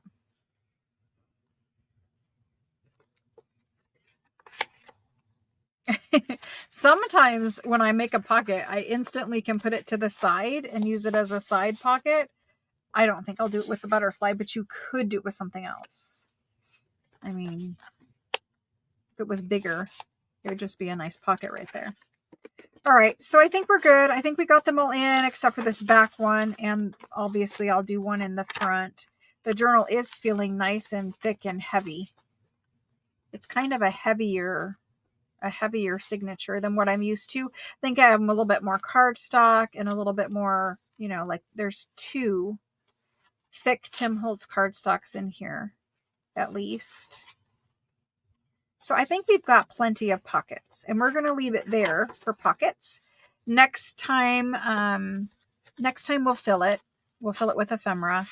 And maybe when we fill it with ephemera, we will work on the cover. And then I'll go through and start decorating like over the page things to kind of fluff up the top, because the top isn't very thick right now. It's pretty thin compared to the bottom. So we'll do some fabric-y clusters. When we get all the tags in here, they will also help bulk this up, because a lot of the tags have lace and stuff at the top of them. So next time we come together, we will fill the pockets and decorate the front cover. From there, the journal really is considered finished for most people, but I like to go a little bit further and do a little bit more decorating with clusters and lace and that kind of thing. We need to add lace on the page edges and bottoms of the pages. We'll do that when we do the cover. So that's kind of what the plan is for next time. And hopefully next time I have 3 journals to show you. The other pockets that we've pulled, they'll all get glued in the other 2 journals. So hopefully when I come back, we've got 3 journals. Maybe I have filled the other 2 with ephemera and we just do this one together. Something like that. Or maybe, I know I need to make ephemera for the farm journal specifically because it needs to have animals and whatever on it. So maybe we'll make farm ephemera. I don't know. I don't know what we'll do. I have 365 videos, so maybe I'll make farm ephemera in that. Anyway, that's that. We stayed 11 minutes long tonight. The cover does have fabric on it. Or for this one, if that's what you're asking. Okay. Was the big puck on the back? Yes, it was. It was a 365. It's called Exploding Envelope. Exploding Envelope. And it opens all out. So we'll have this situation. I like how all the blues play together with this lacy blue over here. I like how the browns play together. And I like how this obviously is the same paper. I like it a lot. So that's where I did that. And so it's a 365, yes. Okay, questions before I flip the camera back around? I still have other things that can be clipped in and used in this journal. I kept the neutral things over here because I obviously could use those in a different journal too. Any questions before we say our good night? Anything else I need to talk about? Dinner is calling. It's 7:15 here. Maybe soon. Maybe soon. I really like how the pages flow together. They actually look really nice together. Like this is going to have a big, nice tag here. Because right now it looks a little bit busy, but it'll have a big, nice tag there. We'll decorate this. Lots of decorating to do still. For those of you that like the decorating portion of the 365 videos, we might have some videos of just me making ephemera and filling things and decorating, which you guys say you like. So anyway, there's that. Lots of journaling space still. I'm going to try to do it before the next session. Hopefully before, a week from now, hopefully. If we don't get together next Friday, then it will be before the next time we have a live crafting. I promise it will be out before the next time we have a live crafting. I'm going to flip the camera back around. Sorry. I have some new camera cord situation happening over here. Okay. And for anyone looking for, I'm so sorry, this monitor is just, the different setup in here is just messing with it. Okay. Flipping camera. Where is it? There it is. Yay. Okay. So we are planning a live sale for Tuesday. We're planning to do back to normal schedule next week. I will let you guys know if that changes, but just pay attention if you ever want to know, because people always post in the Facebook group, and that's another thing. If you're posting in the Facebook group to ask me a question, that is the wrong place to ask me a question. If you want to ask me a question like, are we having a live tonight? Are you having a live sale? If you post in the Facebook group, it's a question directly to me. And I would rather you just text me your questions than make a post in the Facebook group, because I don't ever approve those kind of posts, because it's a question directly to me. It doesn't involve the rest of the group and nobody else cares. So anyway, if you're asking if I'm having a live, just text me. If you really want to know without having to wait, the best thing to do is just look at my channel. If I'm having a live that day, I typically create the live on my channel in the morning of the day that I go live. So if I'm going to have a live on Tuesday, sometime before noon, you will see that the live appears on my channel, and it will be in the live section and it will say upcoming.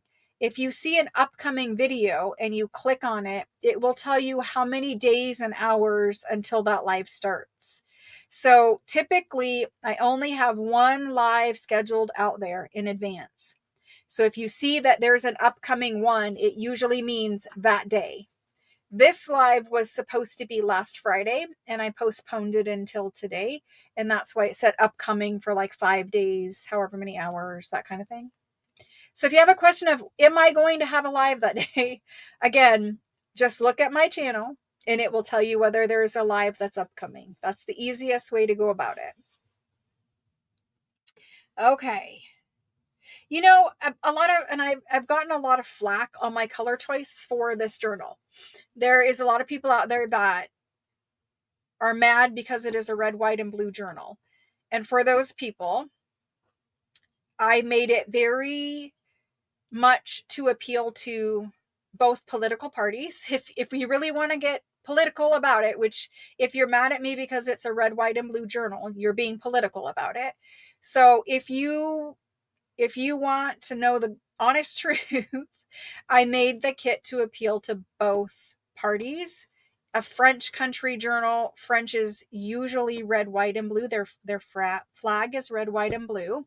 Somebody got mad because I was saying red, white, and blue, and she was saying that the colors on their flag are blue, white, and red, or something like that. And I'm like, did I ever say that their flag colors appeared in this order? No. I said the colors of their flag are this, and they are. People get so drilled down to the specifics. But anyway, you can make it a French country journal, which has nothing to do with America, if that is what is upsetting you about the color choice. If you want to make it Americana because you like that and that's, what you choose to do, then you choose to do it. Some people are doing it as a patriotic tribute journal to a family member who served in the U.S. military, who maybe they passed. Like I know one lady is doing it for her dad, who was a Marine. And so she's doing an American red, white, and blue servicemen journal. Has nothing to do with French. It has nothing to do with flowers and all this stuff. But the kits are made so that you can take it into any direction you want to take it in. But if you get mad at me because of a color choice, because you want to assume if I made a red, white, and blue colored kit, that means I'm such and such political party and you hate that and that makes you mad at me. All I can say is you never know what political party I am or if I am a political party. Please do not put me into a box. I don't put you guys into a box. I would just like you to understand that the French journal kit was made. It could be Americana. It could be French country, which is really what I designed it for. But I also like to make my kits so that they can be made into many different styles of journals. I don't like to come out, I don't think I've ever came out with a kit that said, you have to make it to be an apple journal. It has to have apples everywhere. It is an apple journal. If I was going to make an apple journal, I would make it so you can make it a recipe journal. You can make it a farm journal, an orchard journal. Maybe you don't have apples in it anywhere and you just use the supplies as, hey, I made a lovely red rose journal or whatever the case may be. I really try very hard and put quite a bit of effort into making a journal kit that appeals to everyone because I am aware that, there are many different people out there and it needs to be inclusive to everyone. It needs to be something that isn't offensive. Like I try very hard. And so anyway, we did a red, white, and blue French country journal this time. I have tried very hard not to offend anyone. But anyway, I always have to explain myself because people are what people are, right? Like they don't even necessarily mean to be rude sometimes, but they just are. And that's okay. Like, I get it. Maybe they're having a bad day or whatever. It's all right. Yeah. And the journal kits do have a lot of stuff in them. I do try to make them so maybe you don't want fabric on your cover. Maybe you put a piece of ledger on your cover and you have a paper journal cover. That's all good too. We've done that before. You can make the journal however you want. Don't feel like you have to make it the way I'm saying to make mine, right? Like that, this is mine. You make yours, right? That's all I got to say about that. It's all good. I don't want you guys to go down the rabbit hole of political stuff. It's all good. I'm just saying that because every time I work on this journal, also the 365 videos have been getting some comments just because I'm making a certain color combination of ephemera, which I have explained every single time. It is a French country journal, but it's okay. Anyway, it's all good. It's all good. I just wanted to throw that out there one last time. If you hate what I'm making, I apologize. We will return to making something else very shortly. Yeah, that. Anyway, I did. I have said it every single time because I pretty much knew from the start that there was going to be some, but it's okay. Like I said, we're going to make a different journal very shortly. So if this one isn't for you, we're going to make a different one very shortly. I mean, we got kit cancellations because people were mad because I made a pro-America in their mind journal. It happens. There's nothing I can do about it. We're good. We're all good. So guys, I hope that you have a lovely weekend. I hope that you go and do something fun, work some crafty time into your life. Maybe you're working on this journal or another journal, or maybe you're just making something entirely different, like a quilt or I don't know what. Maybe you're slow stitching. Maybe you're just taking a break from crafting and you're watching your favorite TV series. I don't know, but do something that makes you happy and then spread that happiness out there. If you feel up to it, participate in the group challenge in the Facebook group. The Facebook group is linked at the top of the description box, but it's also in the it's in the chat box. It's also in the description box below the video too. And that description box of the video stays for forever, but the live chat will disappear here in just a minute whenever I'm done being live. So if you're looking for a link to the Facebook group, it's in the description box. And if you join the Facebook group, anyone can participate in the challenge. Even if you join on August 31st and you post one time, you still have a chance to win the $50 Amazon gift card. So if you do make something, you can post a picture of it. If you already have pictures in your phone, because we like to do this challenge in the Facebook group, then post all those pictures in your phone. It doesn't have to be something that you actually made that day. It's just a picture of something you made. You could go around your craft room if you have 18 journals sitting on a shelf and take pictures of things out of 18 journals every day throughout the month of August and be entered every single day. I don't care when you made it, and I don't care exactly, what the circumstances are, as long as you made it and it has something to do with junk journals. Nobody checks and verifies and all that kind of stuff. We're not worried about that. And then when you are participating in the Facebook group challenge, make sure you're leaving kind comments on other people's posts. In order to be eligible, I have to see that A, you posted, and B, you were also leaving kind comments on other people's posts. It's kind of a two-part thing. And then I just want to make sure you are subscribed to the channel. I like all of my giveaway prizes to go to people who are actively subscribed to the channel and participating in that kind of thing. I would hate for all of my supporters who subscribed to not win something that went to somebody who didn't even subscribe to my channel. Do you know what I mean? So I like the prizes to go to people who are, subscribed to my channel and supporting it. That sounds terrible, but you know what I mean? Like, I don't want somebody just to see a video that says giveaway and they've never watched any of my videos. They're not a subscriber. They're in the Facebook group just because they want to enter and win, and then they win and we never see them again. We don't know who they are. They don't participate in anything else. I just want the giveaway prizes to go to people who actively are here, if that makes sense. Oh my gosh. It's babbling time. Never know what's going to come out of this mouth at babbling time. All right. So have a good weekend. I will see you guys soon. I don't know exactly when, probably Tuesday, but pay attention to the channel to make sure that's happening and verify and all that kind of stuff. The next time I go live, I am going to give away that journal I made. If it is Tuesday, then the giveaway is happening on Tuesday. If it is Thursday, it's happening on Thursday. And if it goes into next week, then it's happening then. My time is not my own right now. I am actively involved in many other projects. And like I said, if I get a call that my daughter is in labor, everything changes. So please bear with me during this time. I know that you guys all have been patient, but just bear with me. I'm pretty much caught up on everything as far as live sales. I've been caught up for a while now, unless there is a specific circumstance where I'm waiting on a box for a lady. There's 2 people that are on payment plans. There's another lady who has like 2 things in her box, but they're super small, lightweight, and very inexpensive. And it's going to cost as much to ship those 2 things as it is for those 2 things. So I held those, and I'm trying to remember her name, but I cannot off the top of my head. But there's one lady stuff still here. I don't know what else, but there's a couple little odds and ends, things like that still need dealt with.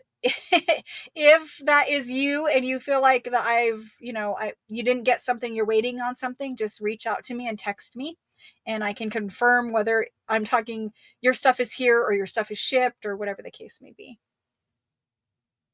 All right. What about the ones I banned for no good reason? Well, Sandy, is that you by chance? Have you been banned from something for no good reason?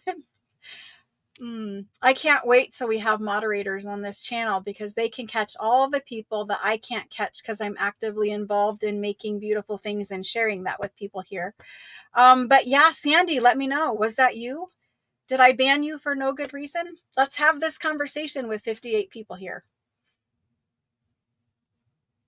If you want to get feisty Kate, this is a way to get feisty Kate. The people that love the drama. This will be out there for all of eternity. Yep. So Sandy Peppers, I don't ban people for no good reason.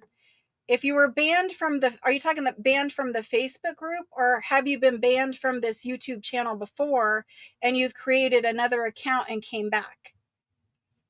Let me know the circumstances, Sandy. Let everyone know the circumstances, because I have nothing to hide. So let everyone know. If you wanted feisty Kate, you picked a really good time to have feisty Kate, because Kate can be feisty. Let's do it. Yes, from Facebook. Okay, so Sandy, if I banned you from the Facebook group, it's most likely that you joined the Facebook group, agreed to the rules of the Facebook group, and then broke the rules of the Facebook group. If you broke the rules, I don't have time to go back and forth with you and discuss it and all that kind of stuff. If you joined the Facebook group and I know that you haven't participated in it. I know that you weren't actively posting good content and things that obeyed the rules. If you were banned for posting, it's because you posted something that broke the rules and then you were banned. Because if you just join my Facebook group as a new person and the very first thing you do is break the rules, then it's not a good fit. That's not, to hurt your feelings. You don't need to come to my live and cause drama and all this stuff. You just need to go find another Facebook group that is a better fit for you, for whatever type of post you were trying to post. I'm being very kind right now. I'm being very kind right now.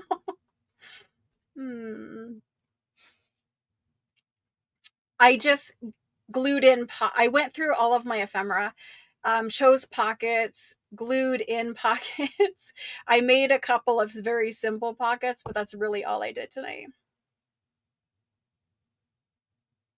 All you did was comment on a live from the night before.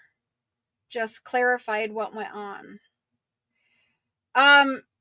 Well, I have a question for you, Sandy. If you were banned from my Facebook group, what are you doing here in my live chat? What are you doing here? Why don't you go watch somebody else that you like? There's a million other channels out there.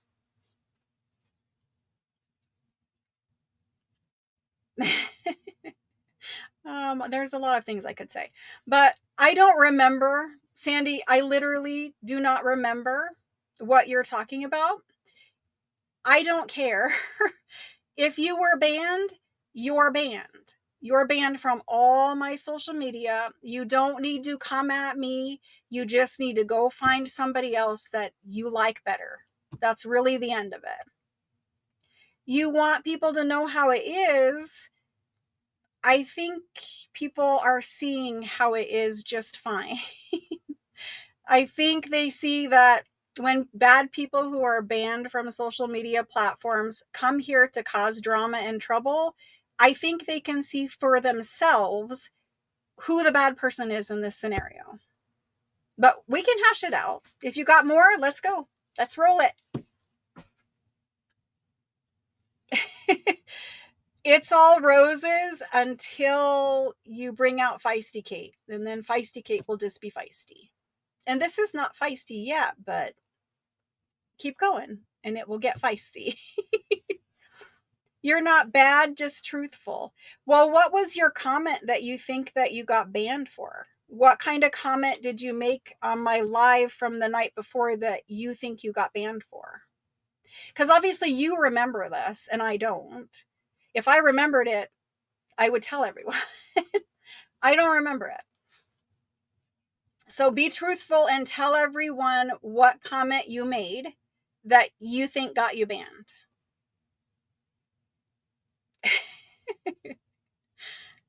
Oh my gosh. We're close.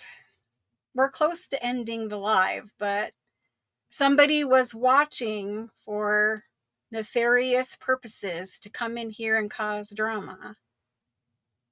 I don't support other creators on my channel.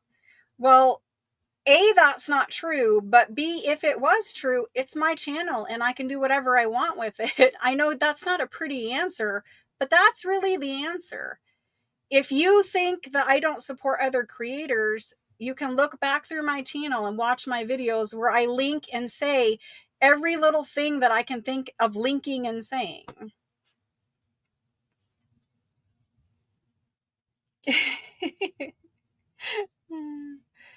Oh my gosh. I don't. So you made a comment that got you banned, but you haven't said what the comment is yet. You're throwing an accusation out there, but you haven't said what the comment was that you said that you think got you banned yet.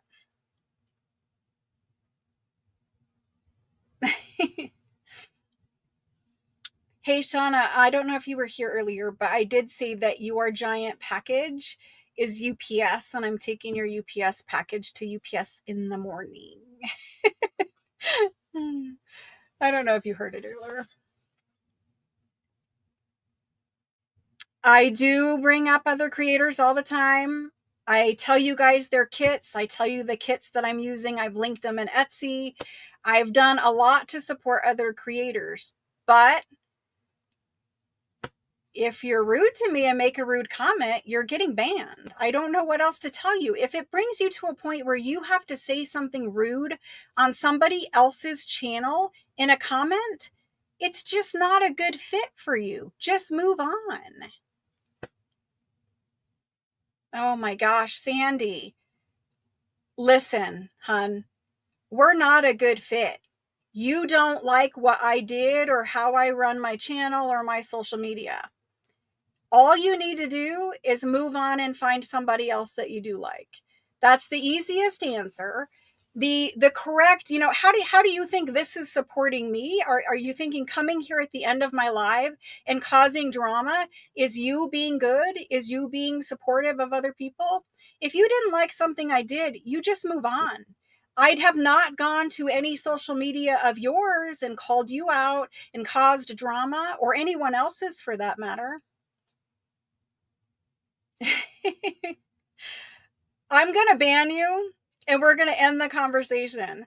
But thank you for coming here and reminding me to ban you from YouTube, because apparently I've only banned you from my Facebook group. So if you want to come here and remind me to ban you, that's fine. I can do it. I do appreciate that you came here and that you caused the drama and showed everybody who you were, because whatever kind of social media you have, everyone here and everyone who watches this video for eternity will know Sandy Peppers caused drama on my channel. And that's where we're gonna leave it. I'm gonna say goodnight, guys. I'm so sorry. It was just something that happened and it was not obviously planned or whatever. It happened. Sandy Peppers is gone. Bye, Sandy. Anyway, I'm telling you what. Sometimes they crawl out of the woodwork. Something you say about red, white, and blue just fires people up. I don't know. I don't get it. At this point, I don't even care. I'm just going to keep doing what I'm doing. I know what is in my heart, and I'm going to go with it. You guys know you watch my channel. I have brought up other creators all the time, and my job is not to promote you. I'm here doing my thing. I do bring up other creators, but if you came here looking for some kind of I'm going to hold your hand or something, that's not what I'm doing. I'm doing my thing here. I'm getting mad. It's all right. Okay. So we're going to go now. We're going to go. Goodness. We're going to go. She just doesn't like me, and that's fine. You don't have to like me, but if you don't like me, then just find someone else. There's so many other creators out there. It's all good. All right, guys. Sorry about the drama. Probably isn't the end of the drama, but something about the summertime, I think all the hot weather and whatever, it brings out anger in people. Oh my gosh. That's honestly like the first time that's happened.